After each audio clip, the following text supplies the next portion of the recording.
Bom, então vamos lá. Novamente, queria agradecer a presença de todos. Meu nome é Stephanie Camacho, faço parte do time de distribuição institucional aqui na XP. Nosso time atende basicamente os clientes institucionais, sendo eles fundos de pensão, seguradoras e RPPS.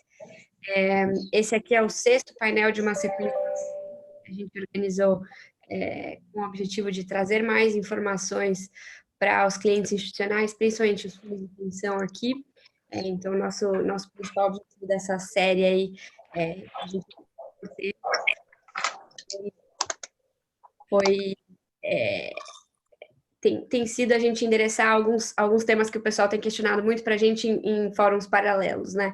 Então, hoje a gente vai falar um pouco de bolsa, trouxemos aqui, eu já vou apresentar nossos convidados, mas experts de renda variável como um todo, e o objetivo é que a gente traga não só os gestores e a participação no mercado, também como fundações que podem trazer experiências aí de dentro do segmento de maneira prática e aplicada aqui para cada um dos temas. Então, a gente teve um dos painéis falando um pouco sobre o segmento como um todo, junto com a Previc, alguns consultores, painel falando de crédito, fundos imobiliários.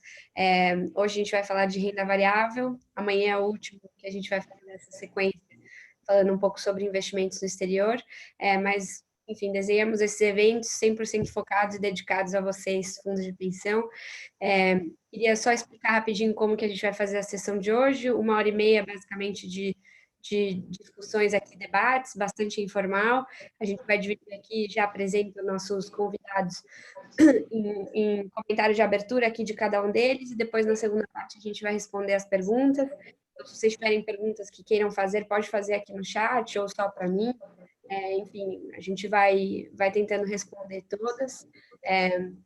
O grande objetivo aqui é trazer mais informação realmente. Então, vamos lá, apresentando os nossos participantes de hoje. Queria agradecer ao Marcelo Cavalieri, gestor e sócio da Safari Capital. A Safari hoje tem 1,7 bi de volume, é uma casa focada em renda variável com uma estratégia low bias. Queria agradecer, Marcelo, por ter aceitado o nosso convite, pela participação. Obrigado. Temos também conosco o Alexandre Matias, que é diretor de investimentos da Fundação Petrobras de Seguridade Social, a Petros, é o segundo maior fundo de pensão do Brasil, um patrimônio de quase 100 bi, não é isso? Queria agradecer por você ter aceito o convite também de participar com a gente. Temos também o Marcos Peixoto, que é o sócio e gestor responsável pela XP Asset Management, e ele é co-gestor dos fundos de renda variável da casa do João Braga.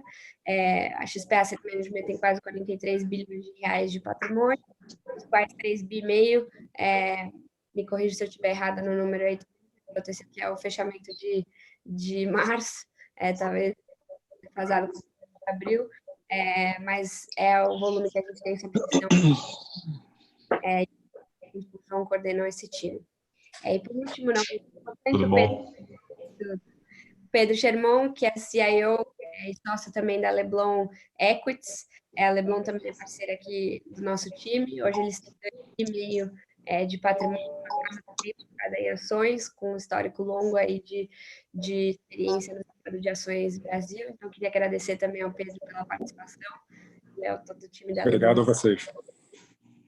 Bom, gente, eu vou começar aqui um pouco diferente do que a gente fez nos outros, né? Os outros a gente foi falando um pouco mais por parte dos gestores do mercado e depois as fundações complementando. Hoje a gente vai fazer o inverso, porque eu queria que a gente gastasse aqui mais tempo trazendo um pouco dos posicionamentos atuais e a perspectiva para frente, né? Acabou que a gente vem falando com muita frequência em diversas palestras e vocês estão super ativos aí nisso, e lives, né? Live atrás de live, falando sobre o que aconteceu nas primeiras semanas da crise, etc. Eu queria aproveitar esse tempo e também deixar super aberto para o pessoal que dúvidas aí para a gente endereçar como as carteiras atualmente estão posicionadas, onde que a gente enxerga os principais riscos, será que realmente é o momento das fundações constituírem de novo o target allocation ali de bolsa, né? Muitas das fundações estavam subalocadas em renda variável, como enfrentar aí esse cenário para frente e o posicionamento das carteiras. Então, queria convidar o Alexandre a começar aqui, com os comentários de abertura, e o Alexandre contextualizar também que a Fundação vinha fazendo um movimento de exposição à renda variável há algum tempo, né, que vocês contassem um pouco como foi essa trajetória aí dos últimos meses e o que vocês têm feito no cenário atual e pensando para frente em 10, 15 minutinhos. Ótimo. Bom dia a todos. Obrigado pelo convite. É um prazer ter a oportunidade de conversar sobre o mercado, discutir as alternativas no meio dessa crise tão complexa, né?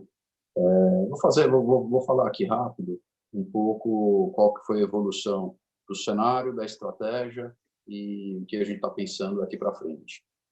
Bom, primeiro, o cenário na virada do ano ele tinha uma cara muito positiva, né? A gente tinha acabado de superar aí as questões de guerra comercial, o Trump parecia estar andando em direção a um grau menor de confronto para pavimentar o caminho da eleição nos Estados Unidos. Isso removia talvez o principal fator de risco que pesou sobre os mercados em 2019.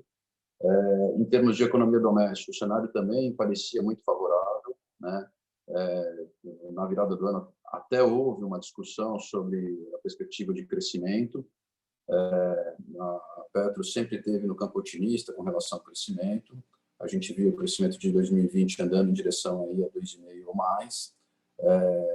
Humildemente, eu tenho a impressão que os dados que saíram antes do Covid, eles ensejavam essa ideia, né? Os últimos 3 trimestres do ano passado, o crescimento do PIB no Brasil foi de 2,20. O primeiro trimestre, as pessoas estavam com uma expectativa ruim. Os dados que vieram antes do Covid estavam muito fortes. Então, a gente entrava em 2020 com uma perspectiva também de aceleração do crescimento aqui importante, de juros baixos, inflação sob controle, fiscal bem endereçado. Então, era um cenário bastante favorável, né? Tanto do ponto de vista global quanto do ponto de vista externo, do ponto de vista interno. Tinha alguma discussão sobre valuation, né? Muita gente achando a bolsa um pouco cara, o que em algum sentido é verdade, mas é muito difícil você reprecificar a bolsa num ambiente em que a economia muda de maneira estrutural, né? O novo patamar de juros percebido como um patamar estável, juros baixos que vieram para ficar, para fazer parte do cenário, muda muito a taxa de desconto de longo prazo, muda muito a dinâmica da economia, né? O deslocamento do investidor em direção ao mercado de risco, quase como uma alternativa natural diante de um juros que mal pagava a inflação. Um movimento que até no meio dessa crise se mostrou bastante mais consistente do que a gente supunha, né? O investidor, pessoa física, um padrão aí quase de americano, né? Buy on dips, né? Também é uma nova configuração do mercado que muda preço. Então, a nossa referência para o que é caro, o que é barato, olhando para trás, ela tem que sofrer algum tipo de adaptação. A gente estava no meio desse processo de fazer essa avaliação quando veio o Covid, né? Quando veio a crise, né? Uma crise fora do campo econômico, então não estava mapeado em nenhum cenário de risco, né? Nesse sentido, tem um pouco um paradoxo, que quem estava pessimista acabou tendo posições que se beneficiaram com o Covid, mas o Covid veio do campo da saúde, né? No primeiro momento, muito difícil entender a dinâmica do Covid, né? Em janeiro, a gente olhava para o que acontecia na Ásia e já houve episódios assim, né? Teve SARS, teve MERS, teve outras coisas. Nunca essas crises de vírus, elas ensejaram algum tipo de consequência econômica global, né? Nem sequer nacional, no máximo regional. Então, o primeiro olhar ali, de meados de janeiro até o começo de fevereiro, era, assim, uma crise grave. Daí pegou a Itália. A Itália, assim, estranho, né? Começou a ter uma consequência mais complexa. E aí, ao longo dos primeiros 15 dias de fevereiro, é que a gente constatou que o nosso olhar epidemiológico ou econômico estava errado. A questão não era a mortalidade, a questão não era a transmissibilidade, a questão era a capacidade do sistema de saúde de suportar uma pandemia que teria um pico muito alto, né? E a gente descobriu que muitos países têm muito poucos leitos de UTI, né? Paradoxalmente, o Brasil até fica bem na foto, mas Itália, Espanha tem pouquíssimos leitos de UTI. Tem explicações aí específicas para isso, não vale a pena entrar nisso. Mas o fato é que, na hora que ficou claro que o sistema de saúde dos países não ia suportar, a gente veio para medidas de isolamento e quarentena, E aí aconteceu uma crise inédita, né? Certamente não tem padrão, não tem referência, uma parada total da economia. E, num primeiro momento, ninguém sabia o que ia acontecer, não sabia porque não sabia qual ia ser o desenvolvimento da doença, a extensão da parada, a necessidade da parada, impacto econômico. Então, foram os lows ali de meados de março. A partir desse momento, surgiram as políticas anticíclicas muito poderosas, né, muito rápidas, magnitude, escopo e velocidade nunca antes vistas na história da humanidade, né, as políticas compensatórias muito fortes, né, a ideia básica de criar uma ponte, a noção de que você ia parar com a economia e interromper o fluxo de renda, o fluxo de receita das empresas, o fluxo de renda das pessoas, e era necessário criar uma ponte, e essa ponte foi criada com medidas fiscais, parafiscais e impulso monetário, né? Vale a pena citar que aqui no Brasil, né, eu vejo muitos comentários, o governo demorou, foi lento. Minha opinião é exatamente inversa, o governo absolutamente fantástica, né? BNDES, governo, Congresso, todo mundo viabilizando uma ponte em cima de políticas e coisas que não existiam. Então, dinheiro para as empresas, dinheiro para as pessoas, usando os cadastros pré-existentes, numa velocidade nunca antes feita, a Caixa viabilizando tudo. Do meu ponto de vista, em 45 dias a gente construiu uma rede de proteção que não existia aqui. Eu acho isso tempo recorde. Eu não consigo entender muitas pessoas que falam, demorou. Assim, demoramos nós para entender a crise. Agora, uma vez entendida a crise, a velocidade da resposta dos governos do mundo inteiro, e em particular do Brasil, foi muito boa e muito rápida. Talvez aí só o Banco Central optou por uma trajetória mais gradualista, mas até isso eu tenho a impressão que muda a partir da reunião do Copom, né? Nós vamos aí para a política monetária também de fazer o que for necessário para criar a ponte, impulsionar a economia, né? E agora a pergunta central é e agora mesmo, né? O que vem agora, né? Do ponto de vista global, o S&P muito sustentado, as medidas de salvamento lá nos Estados Unidos são maiores, mais amplas, mais estruturais, mais potentes, têm menos impacto fiscal, né? ou porque eles emitem dólar, ou porque tem credibilidade. Então, a S&P Nasdaq positivo no ano, a S&P com uma queda entre 10 e 15, parece até um pouco esticado demais, né? Muito impulso ali, muita reação em cima das notícias. O Brasil bem atrasado, o Brasil ficou para trás, na queda a gente já abriu um gap, e agora na recuperação do mercado esse gap aumentou. O Brasil, gap contra a S&P, gap contra emergentes, né? Acho que a crise política, a confusão aí em relação ao risco de saída do Guedes, dificuldades de enxergar o fiscal, dúvidas com relação à consistência do fiscal estão pesando.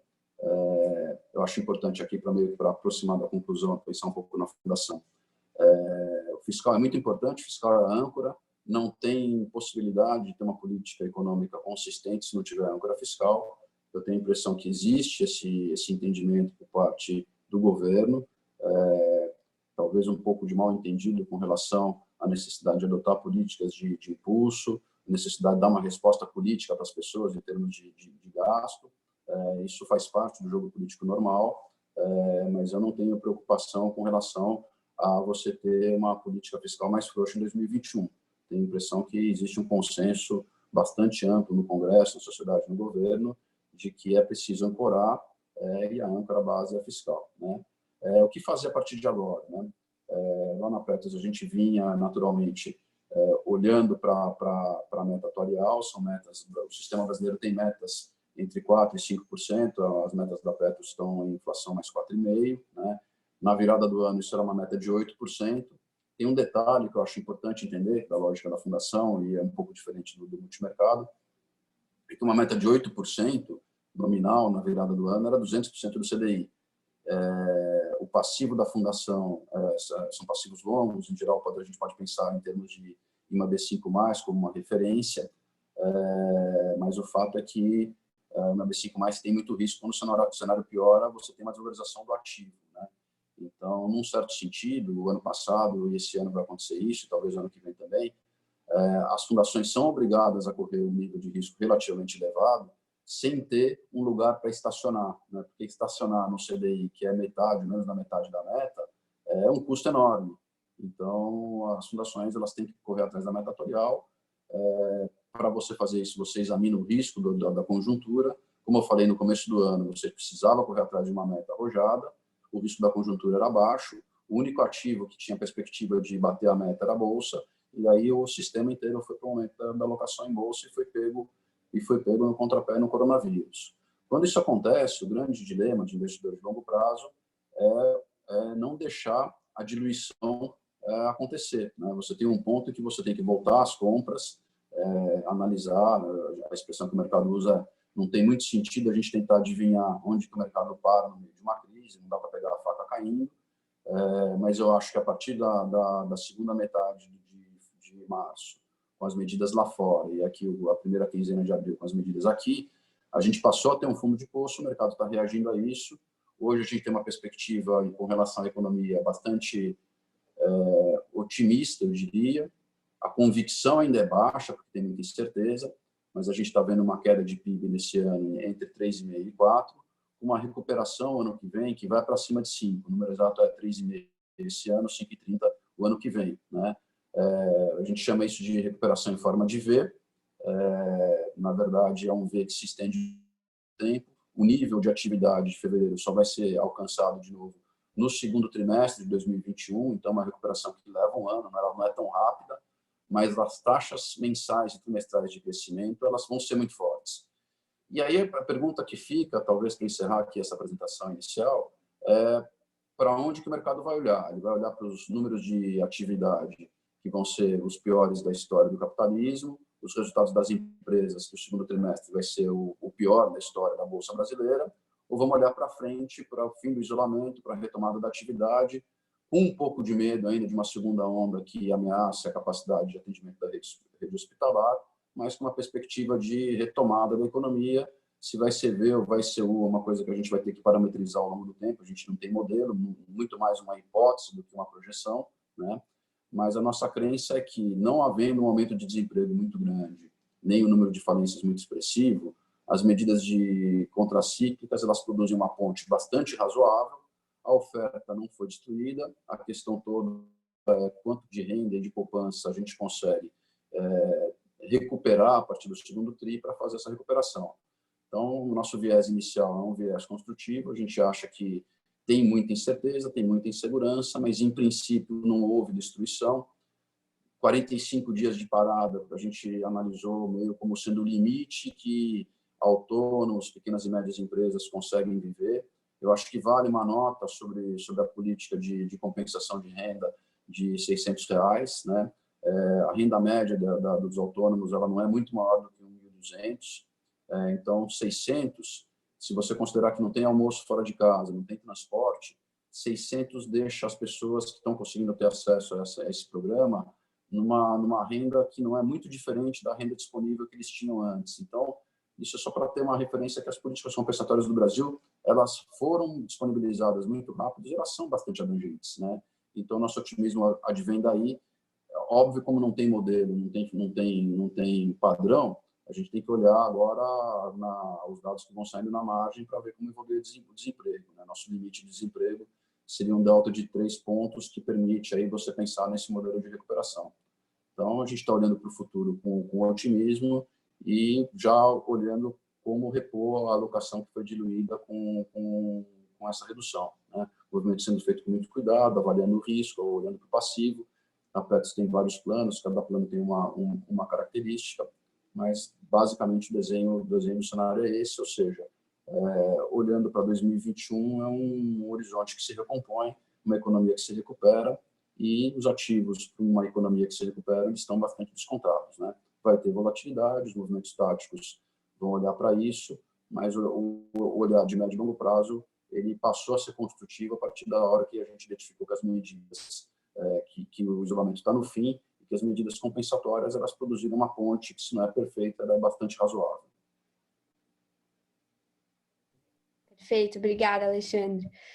Queria passar para o Marcelo, para que o Marcelo comentasse um pouco, até de uma maneira que complementar, enfim, concordando ou não com a visão do Alexandre em relação à carteira atual da Safari, tem sido a cabeça de vocês em relação à recuperação econômica e ao cenário para frente. Enfim, se você pudesse contextualizar aí um pouco, Marcelo, agradeço.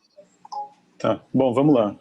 Obrigado pelo convite, né, pela participação aqui, falar com vocês, é muito bacana. Eu concordo em grande parte com o Alexandre. Deixa eu explicar um pouco como é que a gente gere aqui no Safari. Então, o Fundo Long Bias, a gente olha bastante o macro também, né? Nós fundamos a Safari, eu e o Elson. Eu estou há 30 anos no mercado, fui gestor da Hedging Grifo, responsável pelos fundos de ações, long only, long short, dividendos. E o Elson é economista-chefe lá, montou toda a área de análise. Ficamos lá até 2008, quando vendemos para os suíços, e em 2015, depois do Não Compito, nós montamos a Safari. Então a gente sempre tem esse olhar, né, macro de longo prazo para olhar os riscos. Aí acho que o Alexandre colocou bastante bem, aí, muito parecido com o que a gente pensa também. A nossa preocupação, né, e só dizendo um pouco como é que a gente estava lá no fim do ano, muito otimistas também com o Brasil, né, e que finalmente, depois de anos crescendo 1% na média, aí, por volta disso, acho que 4 anos de crescimento de 1%, a gente finalmente saía aí desse 1 e ia para 2,5, 3%. Era mais ou menos o que a gente tinha aqui de número de PIB para esse ano. E aí, quer dizer, com crescimento aí também nos próximos anos. Então, dava para ter, né, quer dizer, juro de longo prazo baixo, dava para você ter uma confiança grande, uma visibilidade boa de cenário. Essa crise, e a gente assim, foi pego aí pela crise bem comprado, essa crise acho que mudou bastante coisa em relação a isso. Primeiro, acho que a visibilidade diminuiu bastante. A gente viu essa incerteza do fiscal, né, que também parece que as coisas vão ser mantidas, mas de fato você tem uma incerteza para o ano que vem, né? Quer dizer, são 3 meses de ajuda, mas vamos deixar mais 2 meses, então aí você vai destruindo esse fiscal ao longo do tempo. Então, se a gente trabalhar com a hipótese de que isso não aconteça, o mercado parece muito bom. O que nós estamos monitorando bastante é ver quem é que sai bem dessa crise, porque cada empresa entrou de uma maneira, né? Aquelas que sempre entram, que sempre estão preparadas para as crises, né? A gente tem algumas empresas, em geral as líderes de mercado, que são os caras que não são líderes por acaso, são líderes porque executam bem em todas as crises, e crise foi o que não faltou nos últimos, podemos colocar 25 anos no Brasil, né? A gente deve ter tido em 25 anos umas 15 crises importantes, então não é pouca coisa, e de fato as grandes empresas que estão aí, posso citar aqui várias, né? Renner, Localiza, enfim, tem uma série, né? Ambev, tem uma série de empresas que estão aqui que vão continuar existindo. O nosso problema aqui é saber em que nível de valuation que nós estamos de verdade, né? É o que nós temos feito e reposicionado a carteira para isso. Porque mesmo aquele, você olha price earnings ou você olha DCF, né, de fato são coisas diferentes, né? O PI de 2020 já não dá para olhar mais, porque um negócio difícil imaginar, ninguém compraria por isso. Mas mesmo que você olhe 2021, quer dizer, isso aí já, 2020 e 2021 já pesaram bastante no DCF das empresas, né? Primeiro porque, de fato, você fez um buraco aqui em dívida e que levou uma parte do enterprise value, né? Quando você soma ali, né, o EV da empresa, você tem equity e dívida. A dívida cresceu muito. E não só a dívida cresceu muito, o custo cresceu muito, e o custo de rolagem, a gente tem visto aqui os números exorbitantes para as melhores empresas, né? Imagino para as piores ou para as médias empresas o tamanho, quer dizer, do problema financeiro que a gente vai ver pela frente. Então tem um problema grande disso. Tem um problema de capital de giro, tem gente que micou com o estoque, ficou com o estoque, vai ter que liquidar, o estoque novo chegou, a turma é de vestuário. Tem um problema grande pela frente. Então quando a gente coloca tudo isso, aquele número, né, os DCFs todos caíram, né, de alguma maneira.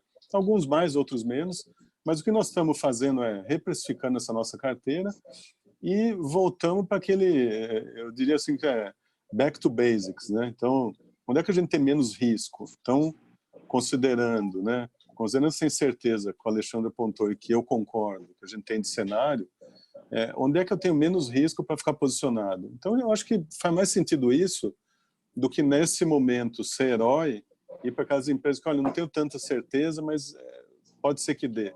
Isso é um negócio que nós não estamos fazendo aqui. Então, a gente reposicionou o portfólio, um portfólio que era muito doméstico para um pouco menos doméstico.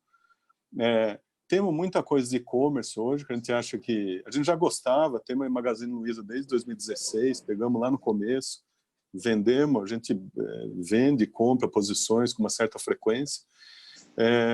Achamos que esses caras de e-commerce, eles não só tiveram uma vantagem de curto prazo, mas acho que se sedimentou de fato uma vantagem para esses caras, porque muita gente viu que muita coisa que ele acabava fazendo, né, presencialmente não vai mais precisar.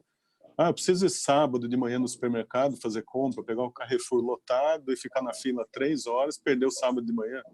Não, posso fazer na internet, o cara entrega em casa e eu só guardo a compra.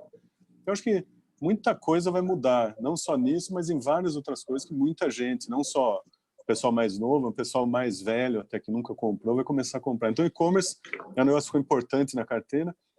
A gente gosta muito de concessionárias também. A gente acha que concessionária de rodovias, em especial, por não ter capital de giro, tem uma vantagem enorme sobre as outras. E aí é lógico que o juro longo importa bastante nesse caso, mas assim como importa para grande parte das teses, né? Porque o juro longo, no fim, vai determinar o tamanho de sua taxa de desconto, então, né, não dá para fazer de conta que o varejo também não tem uma influência grande do juro longo na definição do seu preço-alvo. Mas é um case que a gente acha que é muito correlacionado, assim, de fato, você vai ter uma movimentação de cargas ou viagens em estradas e que provavelmente você não vai ter, por exemplo, frequência em shopping. Quem é que vai se meter no shopping assim que for liberado a quarentena? Provavelmente isso aí vai vir muito aos poucos, devagar. Eu vou aos poucos tentando fazer isso, né? Frequentar shopping, né? Daqui a 6 meses eu vou poder ir no cinema de novo. Então, assim, restaurante com uma limitação. Então, tem alguns temas que ficam um pouco mais complicados. Temos também uma posição em commodities. A gente gosta do tema porque acha que recuperação lá fora vem antes. A gente tem visto aí os reports em empresas de proteínas, né? A China recuperando a parte de investimentos também, então infraestrutura também, acho que é uma coisa interessante. Então, eu estou dizendo isso para falar sobre aço, sobre minério de ferro, que eu acho que é um negócio bem importante. E uma outra coisa que... Então, assim, uma carteira simples, né? Varejo, concessões rodoviárias, empresas de proteínas, JBS, a gente teve um pouco de Marfrig, mas gostamos mais de JBS, que a gente acha que é o cara que é como se fosse um incumbent aí, ele está em todas as regiões do mundo, ele opera bem, né, tem uns issues aí de governança, mas que estão devidamente descontados já no preço da ação. Commodities também, e alguns temas aí que a gente olha, um pouco de utilities, mas é muito sensível a essa ponta longa, então dado que já deu uma fechada, é uma coisa que a gente também acabou aliviando um pouco. Mas nossa carteira ficou muito simples, tem um pouco de índice também, tem um pouco de S&P lá fora, que a gente gosta, a gente acha que, dado que a recuperação fora, né, o Alexandre disse que a gente está vindo bem aqui nas políticas aí de assistencialismo, né, dos R$600. Agora, lá fora, o tamanho do canhão é diferente, né? Então, nos Estados Unidos é um negócio assim, assombroso o tamanho da ajuda, para onde você imaginar, né, companhias aéreas. Enquanto aqui eles estão discutindo com o BNDES, lá o governo vai dar o dinheiro, quer dizer, não tem que pagar, não é empréstimo, né, para as aéreas. Então, você pega Delta, American, provavelmente recuperam antes do que as nossas aéreas, que ainda tem que negociar os termos do acordo. Mas, enfim, considerando isso, então a gente gosta de ter um pouco de posição fora e depois posição aqui dentro. Tem um pouco de incerteza com bancos, a gente acha que a inadimplência vai pesar e muito, né? A gente tem visto, é só olhar, né, em volta tudo que fechou de pequena e média empresa. Então, esse cara vai pagar quem? Não vai pagar o banco, não vai pagar ninguém. Vai dizer, bom, preciso ver como é que eu faço para fechar aqui, pagar os funcionários, fechar e depois algum outro vai voltar no negócio. Então, essa inadimplência para a gente ainda é subjúdice, vamos dizer. Vamos esperar para olhar. Acho que os bancos podem estar baratos ou podem estar caros ainda, dependendo do que vem pela frente. Mas, assim, dito isso, a gente é construtivo com o mercado, acho que o mercado tem um upside importante a se manter a disciplina fiscal, acho que o mercado tem bastante para andar, e nós vamos conviver com o ruído político, acho que isso é um negócio que, né, veio já desde o ano passado com o Bolsonaro, acirrou um pouco agora, provavelmente é um negócio que a gente vai ter que aprender a conviver, se for passar por um processo de impeachment, que eu não sei se vamos ou não, provavelmente o mercado em algum momento realize um pouco, ou não também, não sei, né? Acho que talvez o se fosse o caso, um pós-Bolsonaro talvez fosse mais positivo. Mas, enfim, acho que o mercado está num bom ponto para se posicionar nessas boas empresas. Tá? É isso, e vou passar aí para os meus colegas. Obrigada, Obrigado. Marcelo. Obrigada. Queria passar a palavra para o Peixoto, comentar um pouquinho também como ali na Asset eles têm se posicionado, o que vocês têm discutido em relação ao cenário atual para frente. Peixoto, se você puder, por gentileza, comentar aqui. E aí depois a gente passa para o Pedro e passa para as perguntas e respostas. Tá bom, vamos lá. Vai ficando por último, vai ficando mais difícil, né? O Pedro vai ter mais dificuldade depois que eu. Mas eu acho que o Marcelo e o Matias já deram um panorama bem interessante. Eu concordo com a maioria dos pontos que eles falaram, então eu também não vou tentar ser não muito repetitivo, né? Acho que o Matias já abordou bem o pré-crise, onde a gente está. Então, assim, vou tentar falar um pouco de valuation aqui, que eu acho interessante, tentando se é hora de entrar ou não, e depois eu posso falar um pouco da nossa carteira, tá? Acho primeiro, assim, essa crise, todo mundo sabe que é diferente de todas as outras, né, pela velocidade que teve. É algo que a gente não vivenciou em 2008 ou em 2015, em outras crises que a gente viu recentemente, dada a agressividade que ela teve na precificação dos mercados, né? Mas essa crise tem algo bem diferente no contexto de Brasil, né? É uma crise que, pela primeira vez, você tem uma crise no Brasil que o CDI não sobe, né? Você tem uma crise que o CDI cai. Então, assim, geralmente, historicamente, nas crises, você tinha uma bolsa caindo, o Banco Central, historicamente, dava um choque de juros para reter fuga de capital, e aí você tinha a alternativa do CDI, né? Então, a pessoa física, o fundo de pensão, que quer que seja, você sempre ficava naquela dúvida se você comprava a bolsa ou não, porque você tinha uma alternativa mais safe, mais segura do teu lado, né? Então, porque você vai comprar a bolsa, você acharia que era 15%, era 20%, como foi nas últimas crises.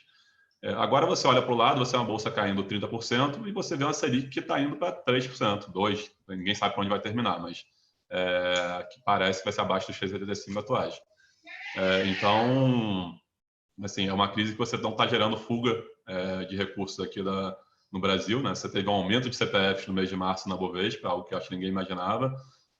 Você não teve saque nos FIIs, e aí eu não falo só no nome das SPAs, falo da indústria como um todo, né? Acho que os dados da Ambima foram saques bem tímidos. O mês de março, né, teve aplicação, o mês de abril está tendo algum saque.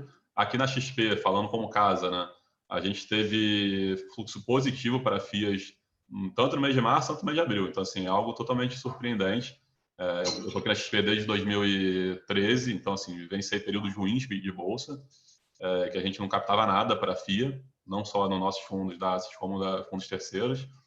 E agora você está vendo um passivo bem mais educado do ponto de vista que está aproveitando para comprar, né? A gente teve aumento de fluxo para a bolsa ativo direto aqui na XP e a gente está tendo um fluxo de resgate de FIAs bem limitado, com até aporte net positivo. Então, eu acho que nesse ponto também é uma crise diferente, que me leva a crer que quando a gente retomar, quando a coisa voltar, eventualmente volta mais rápido também aqui do nosso lado, porque você não teve...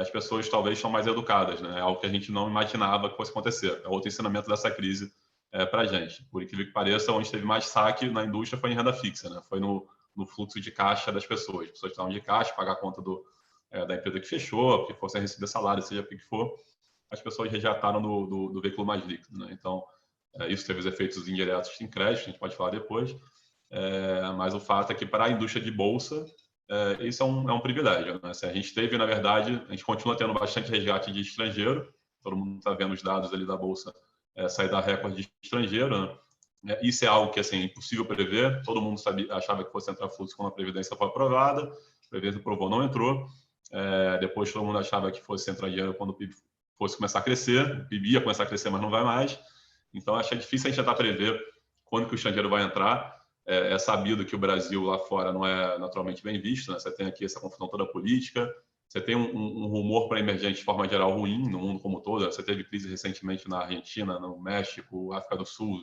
Turquia. Então, assim, todo o tema emergente já é um tema... Se você tem os Estados Unidos, que o Marcelo falou muito bem ali, que está indo super bem, está voltando da crise para a gente mais rápido, porque eu vou perder meu tempo olhando um paísinho aqui que é pouco relevante dentro do mercado global. Então, não apostaria que o estrangeiro vai voltar a entrar agora. O que dá para dizer é que assim, o resgate já foi bem relevante de estrangeiro, o dólar não está mais 4, está quase 6, então assim, fica mais fácil para um estrangeiro que quer botar o capital aqui de longo prazo, você entrar com dólar de 5,50 e não com dólar de 4. Então, naturalmente, aumenta o apetite. Se esse é o nível cambial ou não dá para dizer ainda, mas o fato é que quanto mais pior, melhora para você, em algum momento, ter essa entrada do estrangeiro. Mas eu acho que o mercado brasileiro é muito grande e a gente não precisa dele. Na verdade, a gente estava vivenciando isso pré-Covid. Né? Assim, a bolsa estava subindo, batendo um recorde sem o estrangeiro entrar. Então, eu acho que esse movimento tende a voltar à normalidade. A gente não precisa do estrangeiro para o nosso mercado acontecer, dado o estoque que a gente tem de pessoa física, de fundos de pensão, que precisa realocar em mais risco, com o Selic baixa. Tá? Então, esse é o panorama de fundo. Agora, vamos tentar olhar a valuation, ver se a valuation está no momento certo ou não de entrar em bolsa. Né? Eu acho que nenhum de nós aqui, né, nenhum de nós quatro, como falar, pode conseguir acertar o timing de entrada, o low da bolsa. Assim, acho que tem grande chance de a gente ter feito o low já, mas, cara, não dá para garantir isso aí. Acho que ninguém tem essa capacidade. O market timing ele é muito difícil de fazer. Né? Então, nessas horas, eu acho que a gente tem que tentar, acho que os gestores fundamentalistas aqui tem que tentar evitar esse tipo de acertar a virada e tentar se apegar nos valuations, nas coisas que ele consegue pensar no longo prazo.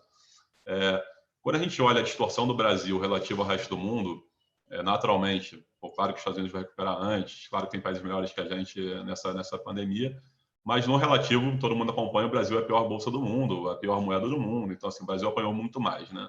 E aí tem coisas engraçadas que são, assim, claramente a gente não deveria sofrer tanto mais do que o resto. Né? Então, pegando nas big caps do Ibovespa, o Brasil estava caro ou não antes, então saber se o nosso ponto de partida ali estava certo ou errado, enfim, acho que o Matias falou, você tinha uma dinâmica diferente de custo de capital, que eventualmente não necessariamente a gente estava caro. Naturalmente, tinham setores que estavam mais caros, em casos mais de atividade doméstica, né? Real estate, varejo, consumo, estavam com múltiplos mais esticados, não necessariamente caros, mas estavam em múltiplos acima da média. Mas quando a gente pega o grande Ibovespa, né, vamos pegar nas large caps, por exemplo, vamos dar o exemplo da Vale. Né? A Vale ela caiu mais ou menos 40% em dólar. Né? A Vale é uma empresa que tem que ser olhada em dólar. Né? O produto dela é 100% minério, um produto dolarizado. Então, a gente tem que olhar, quando a gente analisa a Vale aqui, a gente decide comprar ou não, a gente sempre olha o ADR da Vale, a Vale em dólar, dado que faz mais sentido. A empresa que tem a moeda funcional dólar. A Vale caiu 40% em dólar. O minério de ferro, que é a única coisa que ela vende, ela podia estar no Brasil, podia estar na Turquia ou na Austrália. A Vale é uma empresa de ferro que vende, tirando risco político, alguma coisa que possa ter, ela vende minério de ferro. E o minério de ferro não caiu, e a Vale caiu 40% em dólar. Então, assim, o mercado já antecipou uma queda muito forte do minério de ferro. Mas quando a gente olha as comparáveis, pode ser que o minério de ferro vai cair, não estou entrando nesse mérito. Você olha uma Rio Tinto, que faz a mesma coisa que a Vale, a Rio Tinto caiu metade do que a Vale caiu. A Rio Tinto caiu menos de 20%. Faz sentido isso? A Vale cair 20% a mais que a Rio Tinto? Estou falando só agora no mês de março, abril. Estou falando por conta de Brumadinho da vida, não. Então, claramente, o Brasil teve um fluxo muito mais forte de venda, teve uma distorção, aí no meu ponto de vista, é uma distorção de valuation, porque se já existisse um motivo pela Vale ser pior do que a Rio Tinto, ele já existia em fevereiro, não aumentou a partir do mês de março. Então, só para dar um pano de vista, a Vale caiu ali mais de 20% em relação ao Rio Tinto só nesses últimos 2 meses. Petrobras também, independentemente da gente gostar ou não, por acaso a gente nem tem no portfólio. A Petrobras apanhou mais do que as petrolíferas lá dos Estados Unidos, que tem o shale, que é mais caro do que o nosso pré-sal, apanhou mais de 20% em dólar também, do que as companhias lá de fora. Sem entrar no mérito se é justo ou não.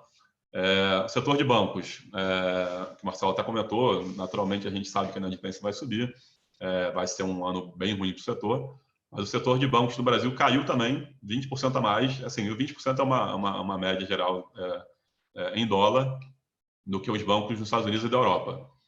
Faz sentido ou não? O setor bancário aqui é pior do que lá fora? Vai sofrer mais com inadimplência ou não? Enfim, é uma coisa a gente analisar. Quando eu olho, por exemplo, o Bradesco, a uma vez patrimonial, que estava semana passada, hoje deve estar, sei lá, 1,10, 1,20, mas está muito próximo ao valor patrimonial.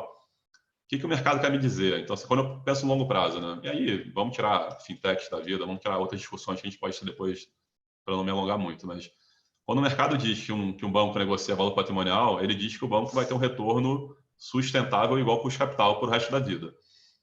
Esquece, independentemente se o ano de 2020 vai ser um ano ruim ou não, quando você tem um banco negociando uma vez book value, o mercado está me dizendo que ele vai ter um retorno, um ROE, um retorno sobre patrimônio, igual ao custo capital. Os bancos, o Bradesco, que eu dei de exemplo aqui, estava tendo um retorno próximo de 20%, entre 18% e 20% nos últimos anos.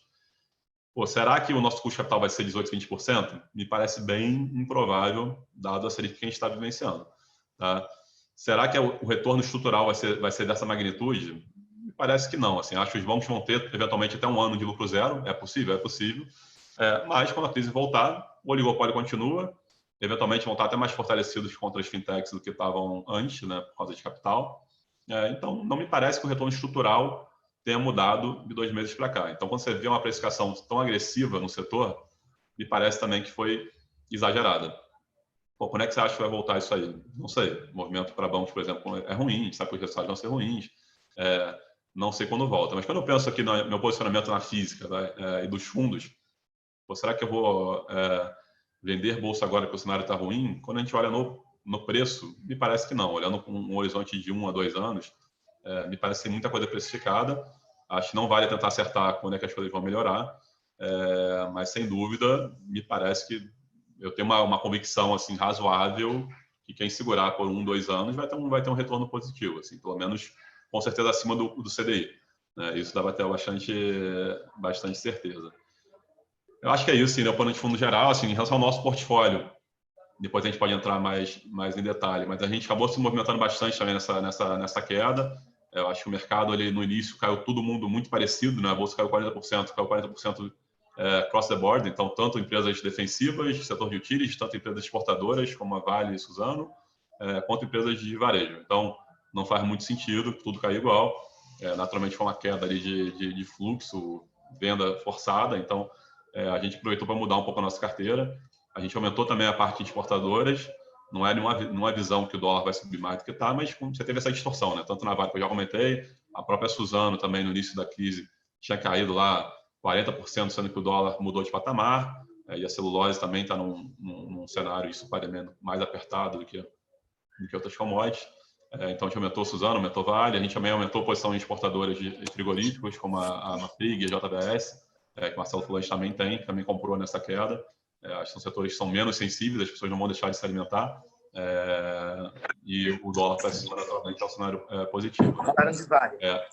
A gente tinha uma posição grande, acho que isso aí também todo mundo sabe, em Varejo, era uma posição do fundo pré-Covid, era um case que estava indo muito bem, enfim, depois eu posso entrar mais em detalhe. A gente vendeu metade da posição, naturalmente foi uma venda muito mais por conta de risco mesmo, era uma empresa que está ainda alavancada, entrou nessa crise ali, vendendo produtos ali discricionários, a gente já sofreu bastante. Acabou que a gente está tendo uma surpresa positiva até nas últimas semanas, a empresa tem saído muito bem nessa crise, tem vendido ali, perdeu entre 20% e 30% das vendas só, mesmo com todas as lojas fechadas, então o online deles, que a gente apostava, que era uma aposta nossa, acabou dando certo muito mais rápido, eles foram forçados a fazer o online funcionar. Então a gente ainda tem essa posição, a posição que naturalmente a gente reduziu por conta de risco, mas a gente ainda gosta. E a gente montou uma posição também em Eletrobras, que é uma empresa que a gente sabe que o mercado tem esse pânico sempre que tem algum ruído político, mas hoje é uma empresa que basicamente faz geração e transmissão, não tem mais distribuição. Então, assim, o impacto de uma Covid, de uma queda de demanda, é muito baixo no operacional. O mercado antes apostava na privatização, mas no preço que está, a ação estava antes de 36, 37, bateu 15. Me parece que a privatização não está mais no preço, a gente não aposta nisso, mas foi um case também interessante, a gente sempre estava de olho, nunca deu chance de comprar recentemente e a gente comprou. Bom, não vou me alongar muito mais não, depois a gente pode voltar em outros pontos. Ótimo. Não, já tem até umas perguntas aqui no gatilho em relação a esses pontos, Peixoto, mas vou passar para o Pedro antes, depois a gente passa para as perguntas. Pedro, se você puder comentar um pouco de como a Leblon tem se posicionado, quais têm sido as principais discussões. Sei que alguns assuntos já foram endereçados, mas se você puder trazer um pouco dos principais cases aí que vocês têm apostado, mesmo nesse cenário incerto, e complementar aqui o debate, aí depois a gente passa para as perguntas e respostas, por favor. Stephanie, obrigado pelo convite, um prazer estar aqui dividindo espaço aí com o Marcelo, com o Peixoto, com o Alexandre, fizeram colocações com as quais eu concordo com a grande maioria do que foi dito até agora. Eu vou aproveitar um pouco, quer dizer, primeiro para quem não conhece, falar 30 segundos sobre a Leblon e dizer um pouquinho o que tem sido a nossa tese de investimentos para o mercado de ações brasileiro e o que mudou em função dos eventos recentes, e depois eu concentro um pouco mais sobre como essas eventuais mudanças impactaram a gestão do nosso portfólio. A Leblon é uma empresa que só faz gestão de ações no Brasil, a gente é bastante focado, a gente só gere fundos de ações e fundos de ações que investem em empresas brasileiras. A gente acha que o foco é fundamental para criar diferencial no mercado como o brasileiro, onde você tem centenas de gestores de excelente qualidade. A nossa filosofia de investimentos ela é fundamentalista, orientada ao valor das empresas e de longo prazo. Então, em geral, quer dizer, quando a gente compra uma ação, é para ficar pelo menos 3, 5 anos investido. Na média, né, o turnover da nossa carteira está entre 30% e 35% ao ano, o que significa que a gente fica, na média, 3 anos investido em cada empresa que passa pelo nosso portfólio. Além de ser fundamentalista de longo prazo, a gente pratica também o que a gente chama de ativismo colaborativo. Então, a gente tem uma presença bastante próxima na gestão das empresas, muito próximo aos acionistas, aos conselheiros, ao management. A gente conhece clientes, conhece fornecedores, a gente tenta estar bastante próximo e conhecer muito bem os negócios, participando, inclusive, em alguns casos, né, de conselhos de administração e conselhos fiscais de empresas que a gente investe de maneira bastante seletiva, porque, evidentemente, isso tem um impacto na liquidez do fundo, nunca passando de 10% da carteira investida em empresas onde a gente tem um representante no conselho, mas, ao longo do tempo, a gente fez isso com alguma frequência. A gente acredita que isso ajuda muito no processo de aprendizagem, no processo de conhecimento, dado que a gente aprende demais quando a gente participa do conselho de administração de um grupo Pão de Açúcar, de uma Petrobras, de uma Coteminas, de uma Rossi Residencial e tantas outras empresas onde nós já fizemos parte do conselho.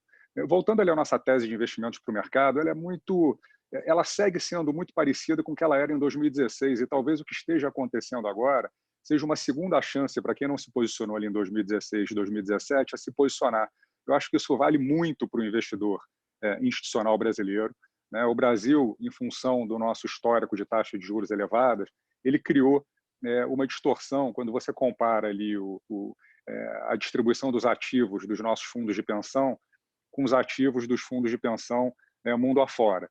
Então, a gente tinha um estudo que, em 2019, se você pegasse a alocação dos ativos de fundo de pensão das 10 maiores economias do mundo, você via que 45% desses ativos eles estavam em ações, aí você tinha 25% dos ativos em produtos alternativos, aí você tem fundos de private equity, aí você tem real estate, aí você tem fundos de crédito, quer dizer, diferente de caixa, e apenas 30% dos ativos dos fundos de pensão globais investidos em caixa e títulos de dívida. Quando a gente olhava para o Brasil, quer dizer, a gente via ali um país que, na média, os fundos de pensão tinham 10% em ações, os fundos de pensão com patrimônio maior, essa média estava ali alguma coisa em torno de 20%, mas os fundos de pensão menores, com patrimônios inferiores a 5 bilhões de reais, tinham, na média, 5%, 6%, 7% investido em ações, fruto da nossa herança histórica de CDI, que era mais do que suficiente para pagar e para bater as metas atuariais. A migração ela começava a acontecer. Nós, na Leblon, tivemos um fluxo bastante positivo de investidores institucionais nos últimos 2 anos, mas, claramente, era um movimento que ainda estava no seu início, dado esse novo patamar de juros que nós experimentamos. Então, desde 2016, qual é a nossa visão e por que a gente está muito construtivo para o mercado de ações no Brasil? Quer dizer, o Brasil ele se encontrava no momento do seu ciclo de crescimento completamente descasado do ciclo de crescimento global. O mundo vinha crescendo ali há 8, quase 10 anos, em 2016, 2017, com as bolsas se valorizando há muito tempo, e o Brasil começava a sair da pior recessão da sua história, quando o nosso PIB contraiu mais de 8%, a nossa produção industrial, em termos acumulados, caiu mais de 15% nesse período. E o Brasil começava a recuperar crescimento num momento onde a ociosidade no país era muito grande, tanto nas indústrias quanto no emprego. Então, você tinha utilizações de capacidade em algumas indústrias inferiores a 70%, e você tinha o desemprego ali muito próximo das máximas históricas. Essa combinação fazia com que não existisse pressões inflacionárias. Sem pressões inflacionárias, a visibilidade de juro baixo por muito tempo ela estava dada.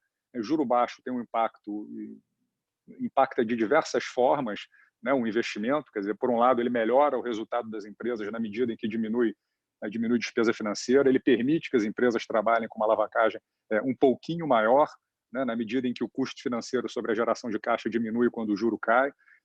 Os investidores sentem-se compelidos a mudar o seu portfólio. Então, tem múltiplos impactos positivos esse cenário de juro baixo.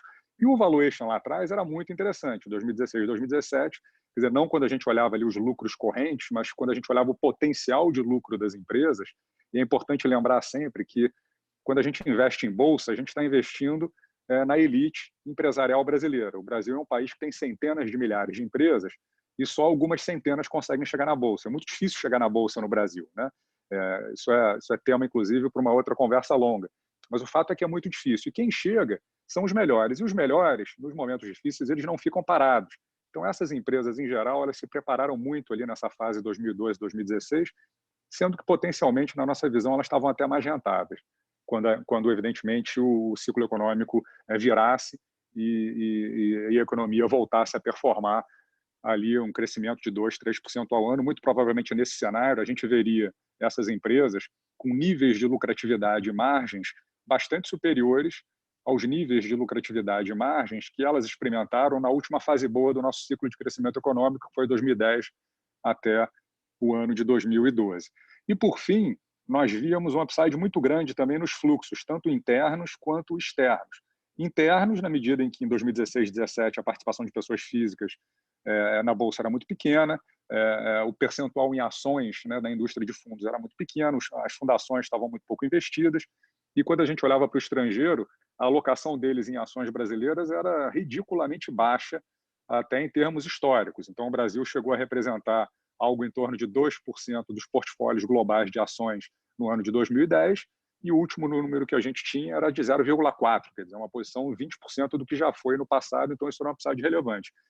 O que mudou nisso tudo que eu falei? Quer dizer, eu acho que hoje a gente continua tendo um cenário benigno para a inflação e juros, mas eu acho que tem um ponto de alerta, que é o câmbio.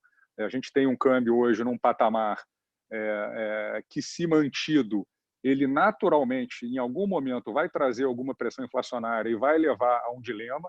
É evidente que num momento de demanda praticamente inexistente e ociosidades gigantescas como o que a gente vive atualmente, o repasse de preços ele é complexo, mas a gente tem uma quantidade de produtos dolarizados na nossa economia muito relevante. E se em algum momento isso não vira preço, você tem uma compressão ainda maior nas margens das empresas. Então, acho que um ponto de atenção para essa combinação de inflação baixa por muito tempo e juro baixo é o câmbio, que hoje está num patamar que eu acho que já começa a entrar ali numa zona perigosa. Em termos de valuation, eu acho que a gente voltou para 2016, 2017, concordando com o Marcelo, quer dizer, não dá para olhar PL para o ano de 2020, porque os Ls vão ser terríveis, né? Eu acho que a gente vai ter um ano de resultados muito ruins de diversos setores da economia, mas quando falar de PL, vamos pensar no lucro potencial dessas empresas e desses negócios num mundo um pouco mais normal, que deve ser o mundo de 2021, que deve ser o mundo de 2022. Quer dizer, olhando um pouco mais à frente, a gente acha que os preços estão extremamente descontados, é absolutamente impossível cravar que o pior momento já passou, mas eu acho que nós hoje, no que se refere ao investimento em ações, a gente está claramente numa zona de compra de ações, né? É uma região de compra de ações.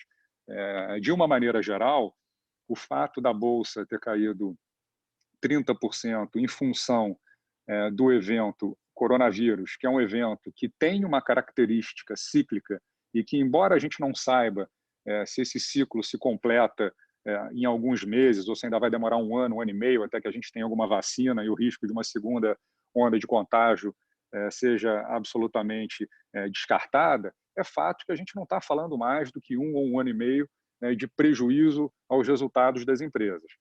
E as ações caíram na média 30%. E é evidente, né, na medida em que o valor de uma ação é o valor presente do fluxo de resultados das próximas décadas das empresas, que um resultado ruim em um ano ou um ano e meio, ele não deveria impactar tanto na média, né? Acho que isso é verdade. O detalhe aqui é que essa média ela é muito pouco significativa, porque você vai ter um impacto muito significativo nos balanços de algumas empresas, em função do que vai acontecer em 2020 e talvez em 2021. E aí, como o Marcelo bem colocou, quer dizer, você tem uma transferência grande de valor do equity holder, da ação, para a dívida, na medida em que muitas empresas vão ter um aumento significativo no seu endividamento, porque vão ter um prejuízo grande no ano de 2020. Então, algumas delas podem até ter problema de rolagem de dívidas, algumas vão precisar aumento de capital para não terem problemas maiores. Esses aumentos de capital vão acontecer a valuations descontados. Isso tudo afeta efetivamente o valor justo de cada ação. A beleza, eu acho que na verdade, grande parte das crises agudas isso acontece, né? Quer dizer, é que no primeiro momento, naquele momento de pânico e de incerteza geral, você tem praticamente todos os ativos performando de maneira muito parecida, independentemente da resiliência, independentemente do fundamento, independentemente de como aquele evento que provocou a queda brusca impacta cada empresa especificamente. Aquela coisa, deixa eu vender hoje porque amanhã vai estar mais barato, então é um efeito manada, é uma corrida para se livrar dos ativos. Isso cria algumas distorções interessantes que a gente tentou aproveitar, de certa forma, o mês de março para fazer algumas modificações na carteira. A primeira delas foi reduzir a nossa posição em caixa. A gente chegou a ter 15% do fundo em caixa ali no mês de janeiro. A gente tinha acabado de vender metade da nossa posição de Via Varejo por achar que o valuation ali na faixa de R$15 já refletia a perspectiva positiva de reestruturação e turnaround. Vendemos também 1/3 da nossa posição em Petrobras pelo mesmo motivo, valuation precificando o que a gente acreditava ser o futuro ali da empresa. Isso fez com que a gente tivesse uma posição de caixa de 15%, que a gente vem diminuindo gradualmente.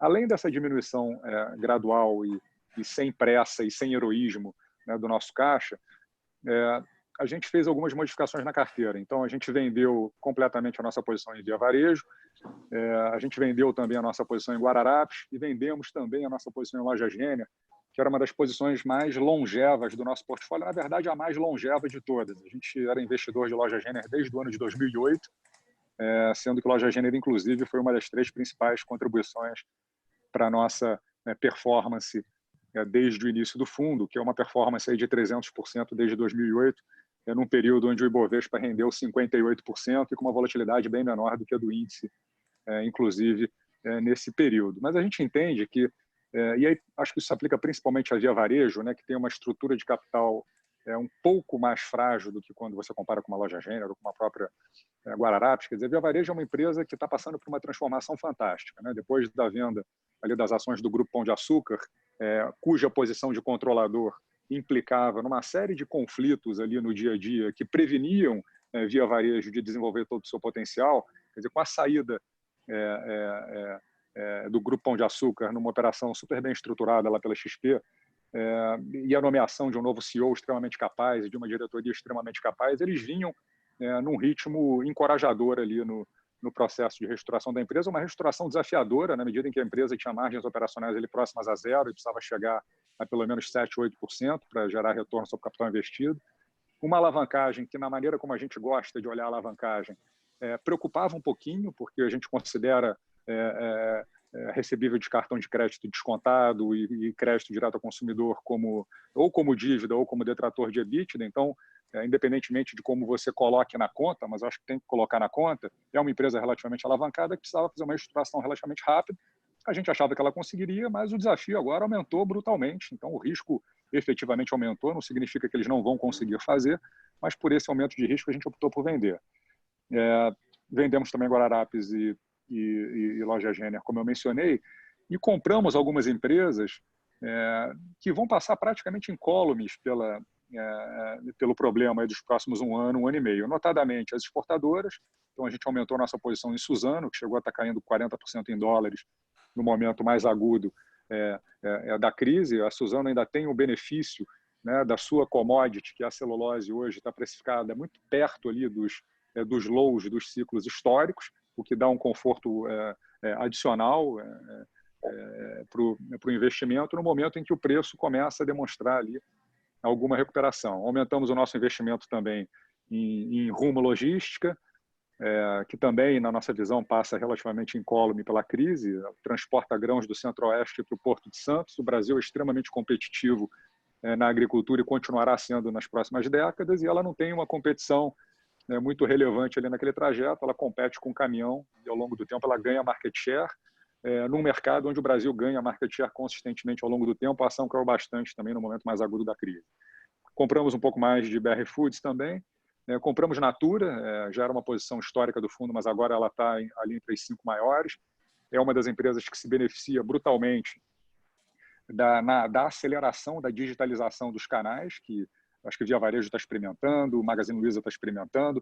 Isso para a Natura é extremamente relevante, porque ela está fazendo uma mudança importante no seu canal de distribuição. É uma empresa que até 2, 3 anos atrás contava quase que exclusivamente com a venda porta a porta de suas consultoras, e ela está tentando trazer todas as consultoras já há um bom tempo para o jogo do e-commerce, remunerando essas consultoras para compras feitas no e-commerce e na operação digital da Natura. Eles esperavam converter todas as consultoras, talvez aí nos próximos 2, 3 anos, e a crise fez com que hoje praticamente 90% das consultoras Natura estejam usando ativamente os canais digitais. Então, eles conseguiram dar um salto na curva de crescimento de 2 anos, inesperado, evidentemente, em função dessa crise trágica aí que afeta a todos nós. Então, de maneira geral, a gente conseguiu reposicionar o portfólio, mantendo o upside, quer dizer, empresas como o BR Foods caíram 60%, o B3 caiu 40% no mês de março. Quer dizer, são empresas resilientes. Acho que o B3 é um caso de antifragilidade, é uma empresa que vai ter um crescimento de lucros esse ano em função do aumento de volumes, e no longo prazo a nossa tese para desenvolvimento de mercado de capitais permanece intacta. O nosso mercado de capitais ele ainda é muito irrelevante, né? O que a gente tem de volume diário de negociação na B3 hoje, que é alguma coisa em torno de 5 bilhões de dólares, é o que negocia uma empresa líquida americana. A Amazon negocia 5 bilhões de dólares por dia, Apple, Google, Facebook negociam 4, 5 bilhões de dólares por dia, é o que negocia a nossa bolsa inteira. Então, é um caso de crescimento de longo prazo, com resiliência de curto, inclusive com crescimento de lucros, uma forte pagadora de dividendos. A gente acredita que o dividend yield de B3 seja superior aí à taxa de juros Selic. Então, sem dúvida, uma oportunidade muito boa. Então, a gente está numa zona de compra de ações, mesmo utilizando taxas de desconto elevadas, que a gente utiliza hoje, na média, 12% ao ano para as nossas empresas. A gente pega lá o juro longo de 7, 8, adiciona 4, 5 de equity risk premium, e a gente consegue achar muito upside, né? Vai ser uma moleza, as próximas semanas e meses vão ser volatilidade baixa, alta, constante? Duvido, né? Eu acho que ainda tem muito potencial ainda para surpresas negativas nas próximas semanas e meses, mas como o Peixoto colocou, quer dizer, eu acho que a probabilidade de você ganhar dinheiro num horizonte de 2 anos investindo no atual patamar de preços é gigantesca. Então, eu acho que é isso que o investidor de longo prazo tem que estar absolutamente focado nesse momento. Não, perfeito. Obrigada, Pedro. Queria abrir agora para as perguntas, então se alguém tiver alguma pergunta adicional que queira fazer aqui no chat, a gente tenta endereçar. Começar por num tema que foi mencionado aqui, num papel, na verdade, que foi mencionado aqui, que é a questão de Via Varejo, né? Bastante gente perguntou para a gente individualmente aí ao longo das últimas semanas, até para vocês, imagino também. O Pedro exemplificou aqui de maneira bastante detalhada o case, né, para Leblon como um todo, chegando aí a zerar a posição, mas queria ouvir talvez do Peixoto e do Marcelo, eventualmente do Alexandre também, como que vocês enxergam o papel? A gente viu muito news flow a respeito, né? Enfim, uma recuperação forte aí nos últimos dias, como o Peixoto falou, e o que o pessoal questionou bastante a gente, chegaram algumas perguntas, é se essa recuperação ela é minimamente sustentável, né? Óbvio que a gente tem uma variação muito forte por news flow, mas a gente viu a empresa apresentando aí 70% das vendas, né? Eles anunciaram que 70% das vendas aconteceram agora via e-commerce, como se aconteceriam se as lojas estivessem abertas. Enfim, como que tá, Peixoto, a visão de vocês para o case aí pensando para frente? Segue, mesmo num cenário de recessão, o papel segue com uma posição mais reduzida no portfólio, mas se você pudesse florear um pouco aí em relação à visão de vocês. Tá bom, vamos lá. Primeiro, assim, acho que olhando pré-Covid, né, assim, era uma posição grande nossa ainda, a gente tinha vendido já 1/3 da posição mais ou menos, tá? A gente chegou a ter 7% da companhia lá no block trade lá do Michel, a gente já tinha reduzido para beirando 5, a gente só não tinha anunciado abaixo de 5, então a gente já tinha reduzido um pedaço, mas era uma posição grande nossa. Por quê, né? Porque a gente, como o Pedro falou, era um case turnaround, uma mudança de management, mudança da companhia. Eles entraram na companhia em junho, os primeiros 3 meses basicamente foi de apagar incêndio, então dá para dizer que eles começaram a trabalhar em setembro, né? E a mudança que eles fizeram foi, assim, foi bem acima do que a gente estava esperando, tá? Então, a companhia passou pelo teste de fogo ali da Black Friday, conseguiu vender 80% a mais do que no ano passado, não teve problema de logística, então as entregas relativamente foram dentro do tempo prometido. Então eles passaram um teste de fogo ali do quarto trimestre.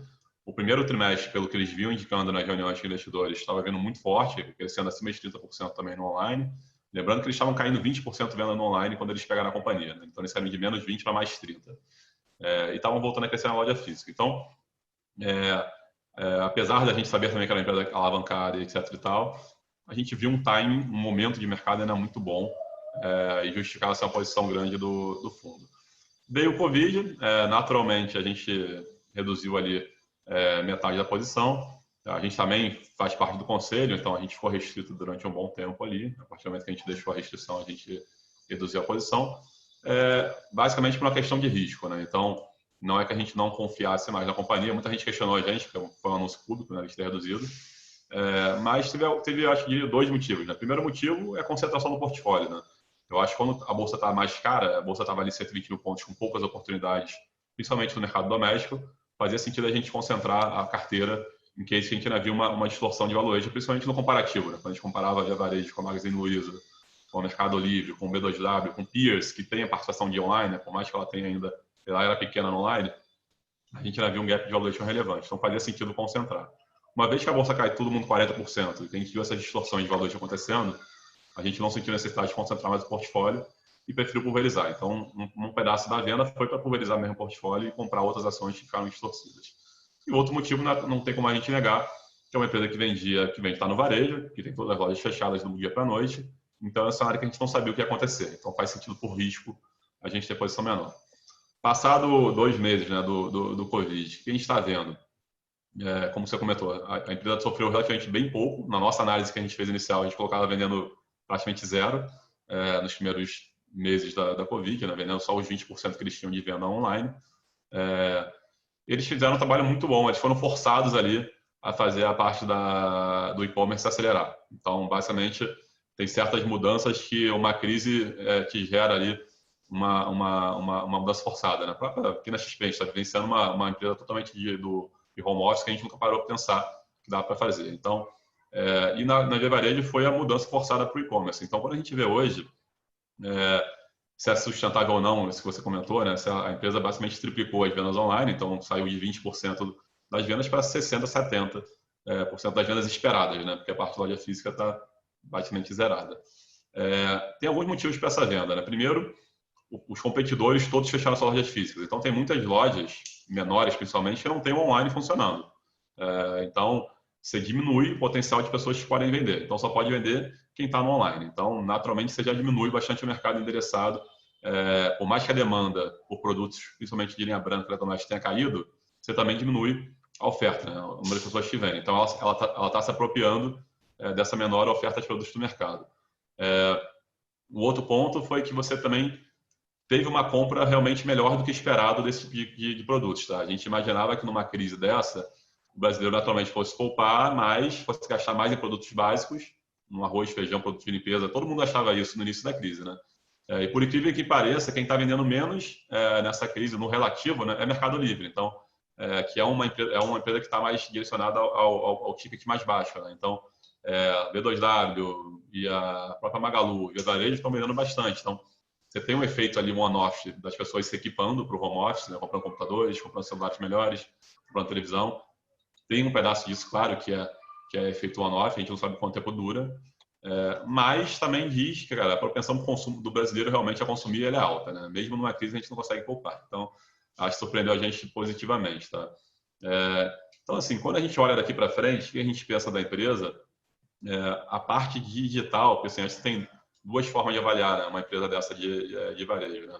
Quando você entra na avaliação de e-commerce, que é onde o mercado avalia as empresas por EV, por GMV, né? Você pegar o enterprise value da companhia pelas vendas que ela faça, tanto de marketplace ou não, Se você comparar ela hoje com qualquer, como eu falei, Magazine Luiza, B2W, Mercado Livre, etc., ela é infinitamente mais barata em qualquer métrica que você olhe. Então, uma vez que a empresa, eu acho que antes da crise, a gente analisava a Via Varejo como uma empresa de varejo tradicional ainda. Tá? A gente trabalhando ali preço-lucro. Quando a gente passa por uma crise forçada, a empresa começa a ser vista pelo mercado como uma empresa muito mais online do que varejo físico, eu acho que tem um espaço para reprecificação do papel quando a gente olha o relativo. Se você olhar B2W e Magalu, já estão no patamar pré-crise. Né? E a Magalu também tem metade das vendas vindo de lojas físicas, tinha. Então, não é que ela não vai sofrer. Então, acho que no relativo a gente ainda vê espaço, a gente reduziu a posição naturalmente por conta de risco, mas eu acho que a empresa talvez, pós-crise, tirando o efeito on-off que ela vai ter de perda realmente, vai ter a perda de vendas, a empresa vai sair dessa crise mais forte do que ela estava antes, ela vai ser forçada a fazer o online dela funcionar. Tá? Então, acho que basicamente deixar os outros complementarem. Eu não sei se Marcelo tem algum ponto a complementar aqui, Marcelo? Olha, eu até queria fazer um pouco do histórico dessa empresa, porque eu acompanho há muito tempo, desde aquelas coisas inacreditáveis que o Casino, Barra Pão de Açúcar faziam, né? De colocar Cenova separada, participação naquela empresa lá que você nem sabe o que faz lá na França, uma empresa de e-commerce, assim, horrível, né? Você entra no site, é um negócio de chorar, assim. Então, teve um período que a gente, inclusive, ficou vendido na Via Varejo, lá atrás, foi 2015, 2016, não me lembro bem exatamente o ano, mas a gente via que estava acabando aquilo lá, não tinha controle para nada, era um negócio que funcionava muito mal, tinha um conflito de interesse enorme, porque a Via Varejo usava o poder dela para comprar, só que daí a Cenova ia lá no online, que não era só dela, e vendia mais barato do que a Via Varejo, que comprava para a Cenova também, então era um negócio assim que não dava para acreditar. E foi quando a ação foi de 6 para 3 reais. A gente acabou fazendo esse short, zeramos depois. E fomos acompanhando, ficamos um tempo acompanhando, mas vimos que não mudava, por um bom tempo não mudou. Acho que quando veio essa gestão nova do Fulcherberger, eu acho que a grande coisa foi ter mandato, né, ir para o online, e acho que o que ajudou também, né, é que num certo momento a indústria começou a ver, puxa, eu estou ficando na mão aqui de Magazine Luiza, e dos outros players menores, pode ser da B2W também, enfim. Eu vou ficar na mão de dois caras grandes e vou deixar morrer um cara que é o gigante, muito grande nesse negócio. Acho que o que eles fizeram, a reestruturação permitiu também, né, fez com que a indústria também, acreditando no projeto, passasse inclusive acho que até ajudar e dar condições para o varejo que ela não tinha antes, porque já não era o melhor pagador da praça. E acho que o que aconteceu agora recentemente, né, dado que ele tem isso aí que o Peixoto falou, acho que o Pedro também falou bem aí da posição, e a gente também fez um movimento parecido, a gente viu ali nos 15 reais que ela não tinha caído, era uma das ações que a gente tinha na carteira que não tinha caído, aproveitamos para vender tudo, e esperamos cair, e aí notícia, pô, Via Varejo, né, não está muito bem, fofocas aí, né? A gente nunca acreditou nisso, porque a gente vinha acompanhando muito de perto a empresa. E acho que o que aconteceu agora no começo da crise foi esse online se provou, né, já tinha se provado, como o Peixoto falou lá na Black Friday, né, acho que ela deu um banho, inclusive no Magazine Luiza. Estou dizendo que eu fui comprar negócio do Magazine Luiza e caiu o site, e eu sou acionista do Luiza também, reclamei lá com isso, falei, pô, vocês falam que são os bons aí, mas o seu site caiu lá na Black Friday, né? Deu meia-noite e eu fui lá comprar e caiu. E aí acabei comprando na Via Varejo. Mas assim, acho que teve isso, teve talvez, eu imagino que uma desova da indústria, a indústria começou a ver o cenário, né? E como a indústria é muito mais conectada do que as empresas aqui, são fornecedores globais em geral, os grandes aí, mas, pô, vamos desovar esse estoque, acho que uma ponta para desovar foi a Via Varejo também. Então esse movimento grande de crescimento de vendas no começo, acho que foi muito num P, que é a mercadoria própria, né? Das empresas e não o marketplace. E acho que daí é que veio talvez alguma underperformance de Mercado Livre por só ter o marketplace e por outro lado também, quer dizer, além de só ter o marketplace, esse cara do marketplace é a ponta mais frágil nessa cadeia. É um cara pequeno que em geral desconta recebível ou tem algum crédito no banco, mas que muito provavelmente foi cortado. Então o que aconteceu é que deu uma vantagem para esses caras. Acho que a Via Varejo aproveitou melhor, aproveitou a digitalização dela, que já vinha acontecendo, e andou muito rápido agora também, com essa história da indústria de, olha, eu preciso ter esse cara grande e saudável. Eu não posso ficar na mão de 2 caras que depois, pô, vão mandar no preço, vão ser meus patrões aqui, né? Então, pô, em vez da Samsung dar o preço, vai ser a lojas americanas ou barra B2W, né? E a Magazine Luiza que vão dar o preço da mercadoria que eu vou vender. Enfim, acho que uma série de coisas que vem acontecendo, né, que vinham acontecendo coisas boas, e acho que vão continuar. Pelo call que eu estava ouvindo com eles aqui, pô, tem muita coisa nova para acontecer no digital, e acho que eles, de fato, aproveitaram bem, e a gente remontou a posição, e continuamos em uma posição hoje relevante do fundo também. Legal.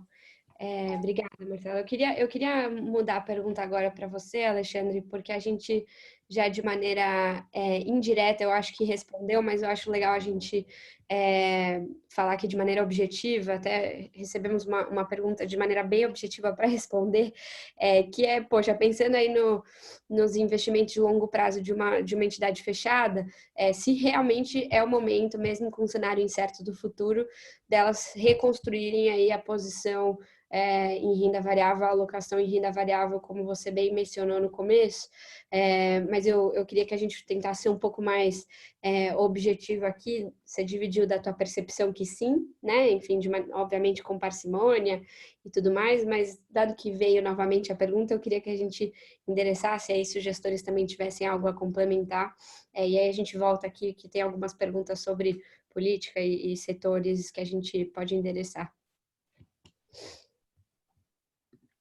A primeira parte da resposta disso, né, eu vou fazer uma referência à política monetária. Quando você estuda política monetária, estuda o regime de metas,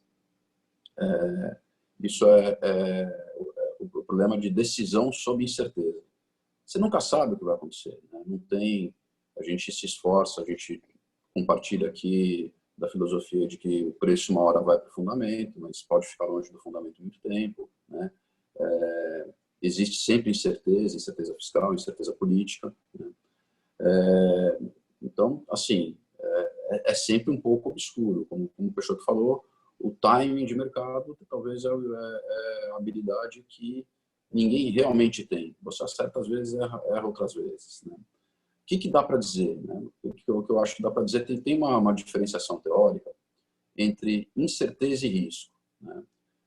Risco é uma coisa que você tem padrão, consegue modelar, conhece as séries, né? Os modelos têm erro, você erra as variáveis de input, mas você está dentro do mundo que mais ou menos você tem uma noção razoável da distribuição de retornos, da distribuição das variáveis, né? Então isso é risco. Risco é modelável. Quando você consegue modelar o risco, você consegue fazer relação de risco-retorno. Retorno também, que você modela também, certo? Mas você está falando aí de categorias em que você está num mundo em que o seu, vamos dizer assim, a distribuição é razoavelmente conhecida, né?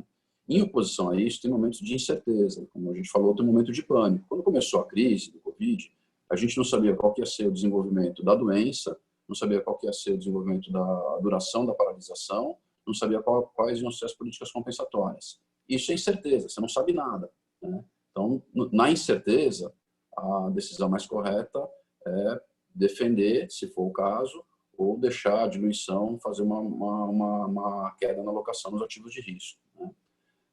Muito bem. De lá para cá, do auge da crise para cá, a gente passou a ter uma noção razoável de qual que é a periculosidade da doença, quais são as medidas que têm que ser tomadas, qual a duração da paralisação, como que funcionam as economias na saída da paralisação, já tem alguns exemplos, essa velocidade assimétrica, a oferta volta rápida, a indústria volta rápida, o comércio mais devagar, você tem algumas coisas para modelar. As políticas aqui de compensatórias, elas já estão em funcionamento, elas são boas, volto a insistir nisso, né? A gente saiu do mundo da incerteza absoluta e a gente está no mundo do risco, ainda que seja um risco diferente do início do ano, é um risco aumentado, tem mais incerteza, mas a gente está no mundo que começa a ter chão, quando dá para falar de valuation, dá para falar de horizonte, dá para falar do impacto na dívida, como a gente conversou aqui, né? Então, nesse sentido, na hora que eu saio do mundo em que eu não tenho referência para o mundo que eu começo a ter referência, ainda que num patamar menos seguro do que seria usual, passa a ser o momento de eu examinar a questão de que se é ou não é o momento de voltar para alocar, né? olhando para o desenvolvimento da economia e das empresas no horizonte de médio e longo prazo, né, eu acho que foi feliz a colocação. Quem está na Bolsa já passou, já fez uma seleção natural, né? Não é fácil chegar na Bolsa no Brasil. Então, são empresas que têm bom management, têm visibilidade, têm divulgação, têm transparência, né? Eu acho que esse conjunto de coisas indica que é hora de examinar a questão. Se vai ser o caso específico, depende da sua alocação, depende de cada plano, depende da situação de cada fundação, da posição de mercado, dos demais riscos, né? Do passivo, fundamentalmente. Mas eu acho que vale um pouco a noção, e acho que a gente está entrando na segunda fase, né? Que agora vai começar a diferenciação, né? Na primeira etapa da crise caiu tudo junto, na segunda etapa subiu tudo junto, então caiu 40, subiu 15, 20, nós estamos agora vai ser diferenciação. Agora a gente vai separar as empresas mais afetadas das menos afetadas. A capacidade de geração de alfa, a capacidade da gestão ativa vai fazer diferença, né? A gente lá na Petros tem um fundo de gestão ativa, que acabou de virar a barreira dos 6 meses, que está indo super bem. Então, a gente está com um fundo que tem aí um pouco mais de 6 meses, tem quase 12 pontos de alfa. Nesse ano, na crise, estamos com 10 pontos de alfa. Isso é obtido com capacidade de você selecionar os melhores papéis em cada momento, né? Então,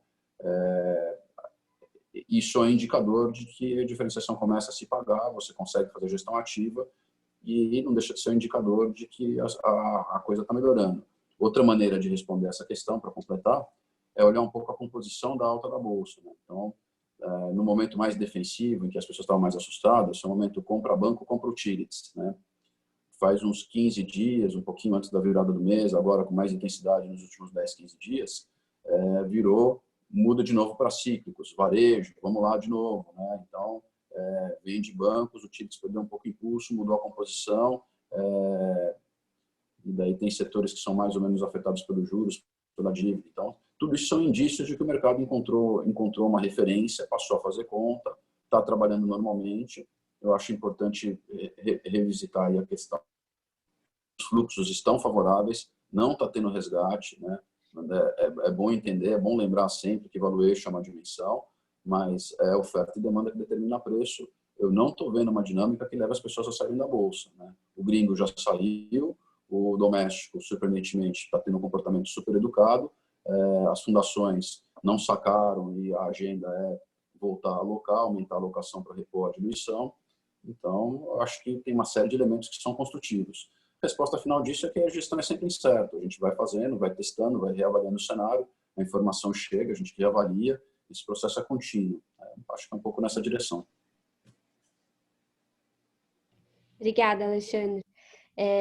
Queria ouvir agora um pouco dos gestores, e aí fiquem à vontade para quem quiser começar, em relação a uma pergunta também que foi feita aqui, contextualizando um pouco com o que foi falado, né? Acho que todo mundo citou, e a gente não deixa de estar no Brasil, onde além de tudo que aconteceu em relação à corona e crise de saúde e, consequentemente, econômica, ainda colocaram uma pimentinha que é a situação política que a gente vive, né? O pessoal questionou aqui quais mecanismos de defesa, enfim, como que vocês estão enxergando esse tipo de risco em relação aos portfólios. Obviamente, isso reflete nas empresas que compõem as carteiras, mas principalmente ali para os produtos que tem perfil long bias, né, que a Safari e a XP Asset possuem também. Como que vocês têm enxergue essa crise política, vamos dizer assim, ou risco de crise adicional política, né? Um dia sai Moro, outro dia a gente tem um risco ou não de quebra da equipe econômica, que é um pilar, enfim, essa discussão, não tenho dúvida de que ela vai continuar nas manchetes dos jornais, aí a expectativa era que não, mas vai continuar. Eu ouvi de vocês um pouco disso, baseado aí nessa pergunta, Marcelo e Peixoto, por favor. Eu posso começar. Eu falei um pouco disso, né, quando eu me apresentei lá no começo. Eu acho que tem um risco importante, né, um risco político. Eu acho que tem o risco do Guedes sair. Não acho que, né, o Bolsonaro pode sair qualquer um. Mas acho que aí você vai precipitando algumas situações, né? Então, assim, fica difícil, quer dizer, o Guedes sai, como é que faz? Você mantém o pilar econômico, né? Você mantém o fiscal, né? Porque se tiver um problema com isso aí, acho que o mercado fica difícil. Acho que aí, então, como você falou em proteção, esse é um negócio que a gente olha bastante, né, em geral. A gente, em várias crises, conseguiu proteger o portfólio. Nessa, a crise pegou a gente sem proteção. Mas, em geral, para esses casos, né, a gente está imaginando que, de fato, possa ter vai depender muito, né, como você falou, de como as coisas são encaminhadas aí. Mas é um negócio que a gente já está olhando. O hedge ficou proibitivo, né, durante esse período mais agudo da crise. Assim, de maneira nenhuma dava para comprar qualquer coisa, qualquer put, fazer qualquer operação que ela não se pagava. E agora a gente começa a olhar já, não que não tem nada barato, tem hedges caros ainda, mas já é possível olhar. Então, assim, para a gente, assim, tem duas coisas que a gente também gosta de fazer. Ou fazer hedge, de fato, comprando derivativo. A gente fez nas crises passadas, o greve dos caminhoneiros, protegemos o portfólio daquela queda horrorosa lá e passamos incólume. Mas acho que dessa vez pode ser com isso, pode ser fazendo caixa ou vendendo índice. Acho que é uma composição de tudo isso aí, né? Então, a gente também acha que, nossa opinião aqui é que o mercado não é uma linha reta, né? Vai ter volatilidade. E como você vai ter volatilidade, talvez por períodos, né, forte, por período longo, né, talvez por semanas, então provavelmente vai fazer sentido ter um pouco menos de posição ou até mesmo fazer hedge com derivativos ou vendendo índice. É um negócio que está sempre está na nossa cabeça aqui olhar, mas agora, já que o mercado andou um pouco, eu acho que já fica mais razoável para a gente pensar nisso. Bom, só complementar aqui o ponto do Marcelo, acho que é isso mesmo, assim, o ponto de a gente também nessa crise não estava com hedge, então também pegamos eles protegidos no nosso long buys, a gente historicamente costuma ter também, mas assim, acho que tem dois pontos que a gente faz quando procura fazer o hedge, né? Primeiro é preço, só complementando, assim, o hedge eventualmente fica proibitivo, então as pessoas, por que você não tem hedge, cara? Se você tiver sempre hedge no seu portfólio, é um custo totalmente gritante você vai ter, né? O hedge é um seguro, você tem que pagar ele, você prefere não usar, mas se você pagar um seguro muito caro, fica totalmente desnecessário você fazer ele. Então, a gente procura ter hedge quando a gente vê que o preço está barato de fazer esse hedge e quando você vê algum timing um específico que possa ter. A gente até tem, por exemplo, a gente estava com hedge para 100% patrimônio em janeiro. E aí, cara, teve quase uma guerra mundial ali por causa do Irã e nem assim a bolsa caiu. Então, infelizmente, quando a gente não rolou esse hedge para fevereiro, porque, como eu falei, você ter hedge sempre, ele fica caro para o seu portfólio. E aí, nesse caso específico, a gente não pegou. Então, concordo com o que o Marcelo falou, olhando hoje, os preços estavam proibitivos, tá? A gente chegou a olhar alguns hedges recentes, mas fica muito caro. A volatilidade do mercado, quando ela aumenta, o seu hedge fica mais caro. Então, a gente tem que olhar isso também na hora de fazer. Hoje, já tem coisa melhorando, mas também a gente não vê um preço também de bolsa que ainda faz sentido ter hedge. A gente pode fazer hedge quando você tem uma alta muito exagerada ou muito forte no curto prazo, ou quando você tem um risco específico vendo à sua frente. Tá? Claro que, como a gente falou, já emendando na pergunta de política, né, esse risco ele existe a qualquer momento. Mas claro que a gente não pode ter também um hedge sempre no portfólio, senão vai ser sempre caro. Olhando do ponto de vista político, acho que o Bolsonaro ele tem 7 vidas. Né? Acontece coisas bizarras, mas assim, a popularidade dele não cai. Então, eu acho assim, dessa última crise que a gente teve a do Mandetta, que foi uma crise relativamente rápida, né? Eu acho que na saída do Mandetta, muita gente até ficou com raiva dele, né? Pela forma que ele saiu mais política. Então, eu acho que ele conseguiu lidar bem ali na saída do Mandetta. E a crise do Moro, que foi uma crise relativamente rápida, que foi sexta-feira, a gente está hoje, quarta-feira, falando. Eu acho que a pior parte dela já passou. Assim, você teve a saída do Moro, a popularidade dele também não caiu, por incrível que pareça, saiu já a pesquisa da Datafolha, não caiu. Você teve um apoio ali do Centrão para relativamente que pode ajudar em novas reformas. Então, você olhar a análise política antes do Moro cair na sexta-feira e agora, sob ela está até melhor, porque antes você tinha um embate ali agressivo do Bolsonaro contra o Maia, você não tinha ninguém apoiando ele. Hoje você tem ali alguns políticos apoiando a agenda do Bolsonaro. O risco do Guedes sair, que não é zero, né? Eu acho também nos últimos dias ele foi diminuído. O fato não quer dizer que ele não possa sair, né? Claro, com o Bolsonaro tudo é possível, mas eu acho que também foi diminuído recentemente. Você teve ontem o anúncio do cancelamento do próprio Brasil. Você teve o Bolsonaro abraçando o Guedes 2 vezes ao vivo, falando que apoia ele. Então, de fato, no curto prazo, isso diminui. Isso impede que ele possa sair? Não.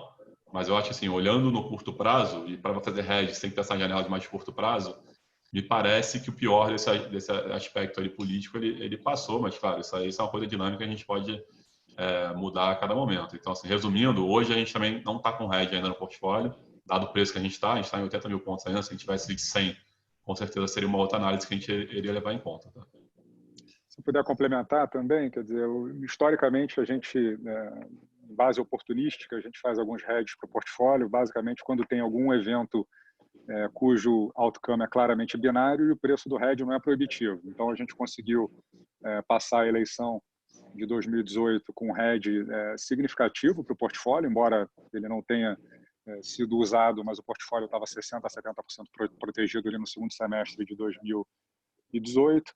Nas vésperas da votação da reforma da Previdência, a mesma coisa, e agora, mais recentemente, no evento Covid, a gente tinha um hedge muito pequeno, que contribuiu positivamente, evidentemente, mas não foi capaz de impedir a queda do fundo aí no mês de março. O risco político interno, eu acho que é o risco relevante a ser monitorado daqui para frente, quer dizer, na nossa visão, o risco externo ele sempre existiu, o mundo claramente estava numa exaustão ali daquele ciclo longo de crescimento e valorização das ações, e isso foi precipitado pelo coronavírus, mas a nossa preocupação sempre foi, quer dizer, dado que o Brasil tem tudo para desacoplar da economia mundial numa eventual queda na atividade no mundo, quer dizer, a gente só não vai conseguir fazer isso se, mais uma vez, né, como o Roberto Campos dizia, o Brasil perdeu uma excelente oportunidade de perder uma grande oportunidade, né?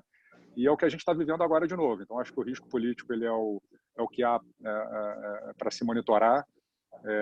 Acho que é absolutamente imprevisível aí as próximas semanas. O equilíbrio ele ainda não é estável, porque, de um lado, você tem o presidente preocupado com o impeachment e querendo se aproximar de uma parte do Congresso, que é uma parte do Congresso que gosta de mais gastos, isso conflita com a agenda do Paulo Guedes. Então, é um equilíbrio pouco estável. E, se eu puder dizer, quer dizer, hoje eu estou muito satisfeito com a composição do nosso portfólio, né? Com os 88%, 89% que a gente está comprado em ações, eu acho que são ações que vão performar muito bem numa janela de tempo maior. A minha preocupação hoje tem sido encontrar, né, um hedge interessante para essa situação. A gente tem uma proteção pequena hoje com put spread, né, de Bovespa, as volatilidades estão muito altas ainda, então é difícil comprar um hedge que não seja um put spread, que também não protege de maneira muito significativa um cenário de volatilidade maior, como seria uma eventual saída do Paulo Guedes.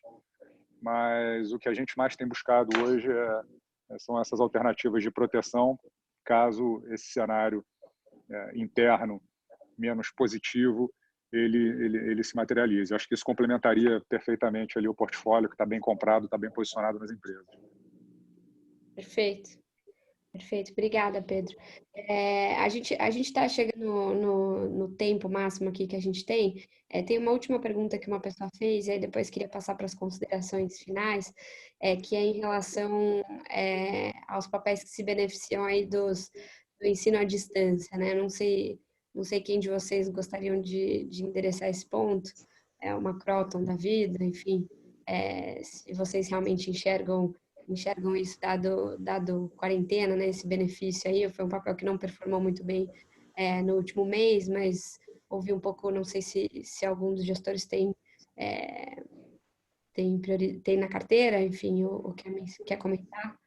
Eu posso comentar bem rapidamente, é uma posição pequena nossa, a posição em Croton, quer dizer, o setor todo ele vem sofrendo há muito tempo, e a Croton, a Cogna em particular, em função do término do FIES lá 4 anos atrás, ou a diminuição expressiva na quantidade de financiamentos do FIES. O aluno FIES era um aluno que pagava em dia, pagava uma mensalidade preço cheio, era bom para o fluxo de caixa das empresas, era muito bom para as margens das empresas, na medida em que permitiu que vários alunos mudassem de cursos e passassem a fazer cursos mais caros e mais rentáveis. E quando o volume de financiamentos caiu do patamar de 800 mil financiamentos por ano para praticamente nada, menos 50 mil financiamentos ano, Quer dizer, as empresas passaram aí 1, 2, 3, esse talvez seja o último ano de impacto relevante da saída desses alunos fiéis que estão se formando, né? E esses alunos fiéis que saíram da base precisaram ser substituídos por alunos que ou pagam do próprio bolso ou são financiados pelas companhias. Isso causa um impacto muito grande na PDD das empresas, no capital de giro que tem que ser utilizado para financiar esses alunos. E quem foi mais impactado com isso tudo foi a Cogna, justamente por ter sido quem mais se beneficiou no passado do fenômeno FIES. É evidente que uma das tendências aí pós-Covid, eu acho que tanto a telemedicina, quanto o ensino à distância, quanto o e-commerce, quanto a digitalização lá das revendedoras Natura, tudo isso vai receber um impulso muito significativo. Mas o setor de educação ele também é muito regulado. Então, o MEC ele diz exatamente quantos % da carga horária pode ser dada à distância. Você não consegue migrar toda a tua base presencial, por exemplo, para 50% à distância. Você tem os limites ali de 20% e 40% que precisam ser respeitados. Então, eu acho que na margem isso vai beneficiar todas as empresas do setor, inclusive a Kroton. E passado esse ano de 2020, que eu acho que em termos de ciclo é o pior ano ali, ou é o último dos piores anos, a tendência é que depois a situação melhore um pouquinho ali para o setor em função do final desse vento contra FIES. Mas é uma posição hoje bem pequena do nosso fundo, hoje tem 1,5%, menos de 2% da carteira. A gente está acompanhando de perto e eventualmente aumenta em algum momento aí. Perfeito, obrigada, Pedro. Bom, dado que a gente já está também estourando aqui nosso tempo, queria passar para vocês, verificar se vocês gostariam de pontuar aí as considerações finais, pensando principalmente aqui no nosso público institucional. Acho que foi bastante rica a conversa para trazer muito insumo em relação ao momento atual de bolsa, né, e expectativas aí para o cenário para frente. Queria reforçar aqui o agradecimento nosso e verificar se vocês possuem aí considerações finais para a gente encerrar aqui o painel. Posso manter a palavra aqui agora eu terminei a primeira rodada. Vamos lembrar eu acho que o investidor institucional, já que o recado final é para ele, eu acho que nunca é demais de lembrar do Warren Buffett, né? Eu acho que o Warren Buffett ele dizia: se eu vou comprar Coca-Cola e hambúrguer nos próximos 10, 20 anos da minha vida, eu quero torcer para que o preço da Coca-Cola e do hambúrguer caia ou suba. Então, os preços atuais de mercado deveriam ser uma notícia excelente para os gestores de fundos de pensão atualmente. Quer dizer, de maneira geral, a classe de ativos, ações, no portfólio das fundações brasileiras, elas têm um percentual, acho que muito abaixo do que a gente imagina que vai ser daqui a 5, 10 anos. Acho que a crise atual está dando uma oportunidade incrível para um reposicionamento um pouco mais agressivo, evidentemente que respeitando o perfil de passivo de cada uma das fundações, mas eu imagino que a duration média dessa turma seja 5 anos para cima, né? Então, e são compradores compulsórios de ação nesse cenário de juro baixo que a gente vai continuar experimentando nos próximos anos. Quer dizer, as empresas brasileiras da Bolsa são a elite, é o que há de melhor na economia brasileira, são empresas que têm governança, que têm bom management, que se prepararam durante a crise recente ali de 2012 a 2016 e estão em preços extremamente convidativos. Isso tem que ser visto como uma boa notícia. Eu entendo a pressão que existe na base mensal, na base anual ali do participante, que vai ficar chateado quando receber ali o seu extrato e ver que a ação caiu. Mas o nosso trabalho como gestores, ele vai além de montar o portfólio, ele vai também de catequizar o passivo e a base de investidores e tentar trazê-los, né, para uma visão minimamente próxima à nossa como gestor. Quer dizer, se a gente está olhando para daqui a 5 anos, né, se você está pensando na sua aposentadoria de daqui a 10 anos, eu preciso maximizar, do ponto de vista de expectativa de risco-retorno, o meu portfólio. E eu acho que claramente, quer dizer, os institucionais brasileiros eles estão defasados na categoria ações, com pouquíssimas exceções. E eu acho que eles vão estar felizes com o momento atual no que se refere à oportunidade de preço que está presente. Acho que é basicamente isso. Obrigada, Pedro. Não sei se o Peixoto, Marcelo, Alexandre tem algum ponto a acrescentar aqui de considerações finais? Não, vou só assim, acho que não vou repetir, mas também concordo com o que o Pedro comentou. Assim, acho que é natural do ser humano, né? Quando a bolsa cai, você acha que está muito comprado, quando a bolsa sobe, você acha que está pouco comprado. Todo mundo pensa psicologia, né? Então, assim, E aí, nessas horas que você tem que ter realmente sangue frio e pensar friamente no que o Pedro falou. Você tem que se você está pouco alocado, você tem que torcer para comprar mais. O que eu vejo de conhecidos que está um pouco comprados e quando cai, acha que porque eu comprei alguma coisa, né, é muito grande, né, é da natureza do ser humano. Então, que as pessoas têm que tentar, no máximo, exercitar a psicologia mesmo nessas horas, de pensar friamente, falar, cara, eu estou torcendo para a bolsa cair esse tempo todo, quando cai, eu não vou aproveitar essa oportunidade. Então, concordo, assim, acho que é um momento...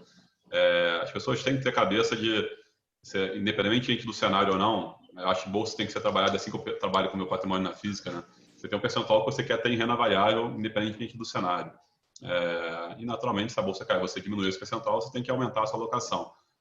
Então, se você tentar ficar sabendo market time, e aí você tem também coisas históricas que te mostram, né, que você perder a primeira pernada da recuperação, você perde o teu upside quase que todo no longo prazo, né? Então, poucos dias de mercado geralmente respondem por maior parte do resultado de longo prazo, de rentabilidade de longo prazo. Então, assim, a minha mensagem é, cara, não tentar fazer market timing. Assim, acho que market timing poucos sabem fazer no mercado.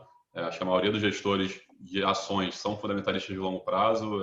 O market timing, a nossa capacidade é muito baixa. Então, assim, evitar fazer market timing, pensa no longo prazo, que eu acho que o preço parece bom, né? Complementando só. Olha, eu só poucas palavras, que eu concordo com o que o Peixoto e o Pedro falaram. E acho que do nosso lado aqui, o que a gente tenta fazer, e não dá para adivinhar, né, o que vai acontecer, mas olhando para frente, olhando o macro, olhando o que pode acontecer no macro, no político principalmente. Acho que o Pedro falou bem, nós temos hoje um risco político grande aqui no Brasil. Eu acho que é tentar proteger o portfólio. Eu acho que na medida que você monta um bom portfólio de longo prazo, e alguns nomes foram falados, por exemplo, Natura, é um negócio que a gente gosta bastante também, e já estamos comprados há bastante tempo. Eu acho que é uma oportunidade de comprar barato esse tipo de empresa. E aí como é que você calibra a exposição? Faz hedge, ou você vende índice, ou você protege com derivativos. Mas eu acho que o princípio aqui, e o que foi falado temos hoje a oportunidade de comprar as melhores empresas por preço que a gente não via há 3, 4 meses. Então, assim, faz bastante diferença a gente poder montar um portfólio aquele que você diz, poxa, essa empresa eu não comprava porque tinha uma limitação de preço. Hoje você consegue comprar. Então, acho que as coisas estão em liquidação, mas tomar um cuidado aí, acho que o carrego é de longo prazo, mas tomar um cuidado porque tem pedras no meio do caminho. Então, a gente tem que só... procurar evitar perder todo o ganho que você tem acumulado em buracos que o mercado vai ter pelo caminho. Eu queria falar para terminar, eu queria aproveitar, em geral, acho que essa ideia de que nós, seres humanos, né, nós somos ciclotímicos, né? Quando está ruim parece que está tudo ruim, quando está bom parece que está tudo bom. Eu acho que é importante a gente puxar algumas coisas que foram ditas aqui na apresentação, pensar em algumas outras, né? É a primeira vez que a gente tem uma crise, o CDI cai, o câmbio sobe, isso não impede a política monetária de cortar juros, o ganho real com o câmbio é muito alto, né? Se não tiver um problema fiscal, acredito que não vai ter, a tendência é o câmbio voltar um pouco, mas a gente vai preservar um ganho real muito importante, o crescimento vai voltar, pode demorar um pouco mais, vai ser V ou U, uma coisa que a gente não sabe, podemos estar um pouco mais otimistas, mas vamos descobrir isso no caminho. Acho importante ver avanços institucionais que aconteceram no Brasil, né? Hoje o sistema de entidades fechadas de previdência complementar está muito profissionalizado, tem gente que veio de mercado, a Previc tem tido uma coordenação presente, uma interlocução boa com o mercado, é um outro momento, tanto é verdade que a gente está passando pela... o primeiro trimestre do ano foi o pior trimestre da história do Bovespa, né? E as fundações estavam alocadas e estão suportando isso bem, né? Não sem perdas, porque seria impossível, mas estão suportando isso bem e estão se posicionando para já iniciar a recuperação agora em abril, e ao longo dos próximos 12 meses eu tenho confiança de que com a volta da economia os ativos vão recuperar, o patrimônio também vai recuperar, né? Eu acho que tem coisas que são muito positivas no meio da crise, surgiram oportunidades, é importante saber aproveitar. O timing é realmente uma coisa obscura, mas o que não é obscuro é que tem ações que vão sobreviver e que elas estão num preço barato que raramente elas negociam, né? Então, acho que é um pouco isso. Acho que vale a pena fazer a menção, né? se o cotista dos fundos de ações, pessoa física, não está sacando, pelo contrário, está aproveitando a queda para aplicar, né? Isso é uma coisa construtiva, né? Acho que as fundações têm que ter um comportamento análogo ou mais educado do que esse, né? Então, também é um outro componente da história que faz com que o plano de fundo seja positivo. Enfim, é um momento difícil, é uma crise inédita em termos de profundidade, em termos de origem, mas eu termino aqui dizendo que eu acho que as políticas compensatórias, elas vieram rápido, em tamanho bem razoável, criaram condições de contorno da crise, por isso que a gente está discutindo aqui um cenário de positivo, e é por isso que o mercado está subindo, né? Acho que é um pouco essa direção. Tudo em bases ainda frágeis, vai ser preciso testar, observar, nada disso é certeza, vai ter volatilidade do mundo político, sempre tem. Eu estava brincando hoje no Morning Call, que eleição tem a cada 4 anos, gente. Isso não pode ser um fator para comprar ou deixar de comprar. Puxa, mas vai ter uma eleição? Sim, já está no calendário, vai ter a cada 4 anos, né? Então, às vezes, a gente também, na discussão, traz coisas que não são novas, né? Então, enfim, gestão tem seus desafios, né? Mas tem uma tecnologia, acho que a ideia do asset allocation é uma ideia importante. Não dá para ter a posição e não perder quando o mercado cai. Então, o pânico, o medo nunca é um bom conselheiro. A gente tem que ter prudência, tem que ter frieza, tem que analisar o cenário e tem que tomar decisões consistentes, né? Acho que para terminar a frase puxando de novo o Warren Buffett, ele diz que o momento ideal de comprar é quando está todo mundo vendendo, o momento ideal de vender é quando está todo mundo comprando. Eu acho que agora nós estamos numa fase em que todo mundo acabou de vender, ainda estamos com preços em liquidação. É difícil separar o joio do trigo, mas esse é o trabalho de quem faz análise fundamentalista. Mas é isso. Obrigado pela oportunidade. Obrigada, Alexandre. Obrigada, Pedro, Peixoto e Marcelo. Queria agradecer a todos que ficaram aqui com a gente também esse período. Poxa, em nome aqui da equipe de distribuição institucional, acho que foi excelente. Queria agradecer os convidados pelo tempo e a todos que participaram aqui conosco também. Obrigada e ótimo restante. Obrigado. Obrigado, abraço. Obrigado. Abraço.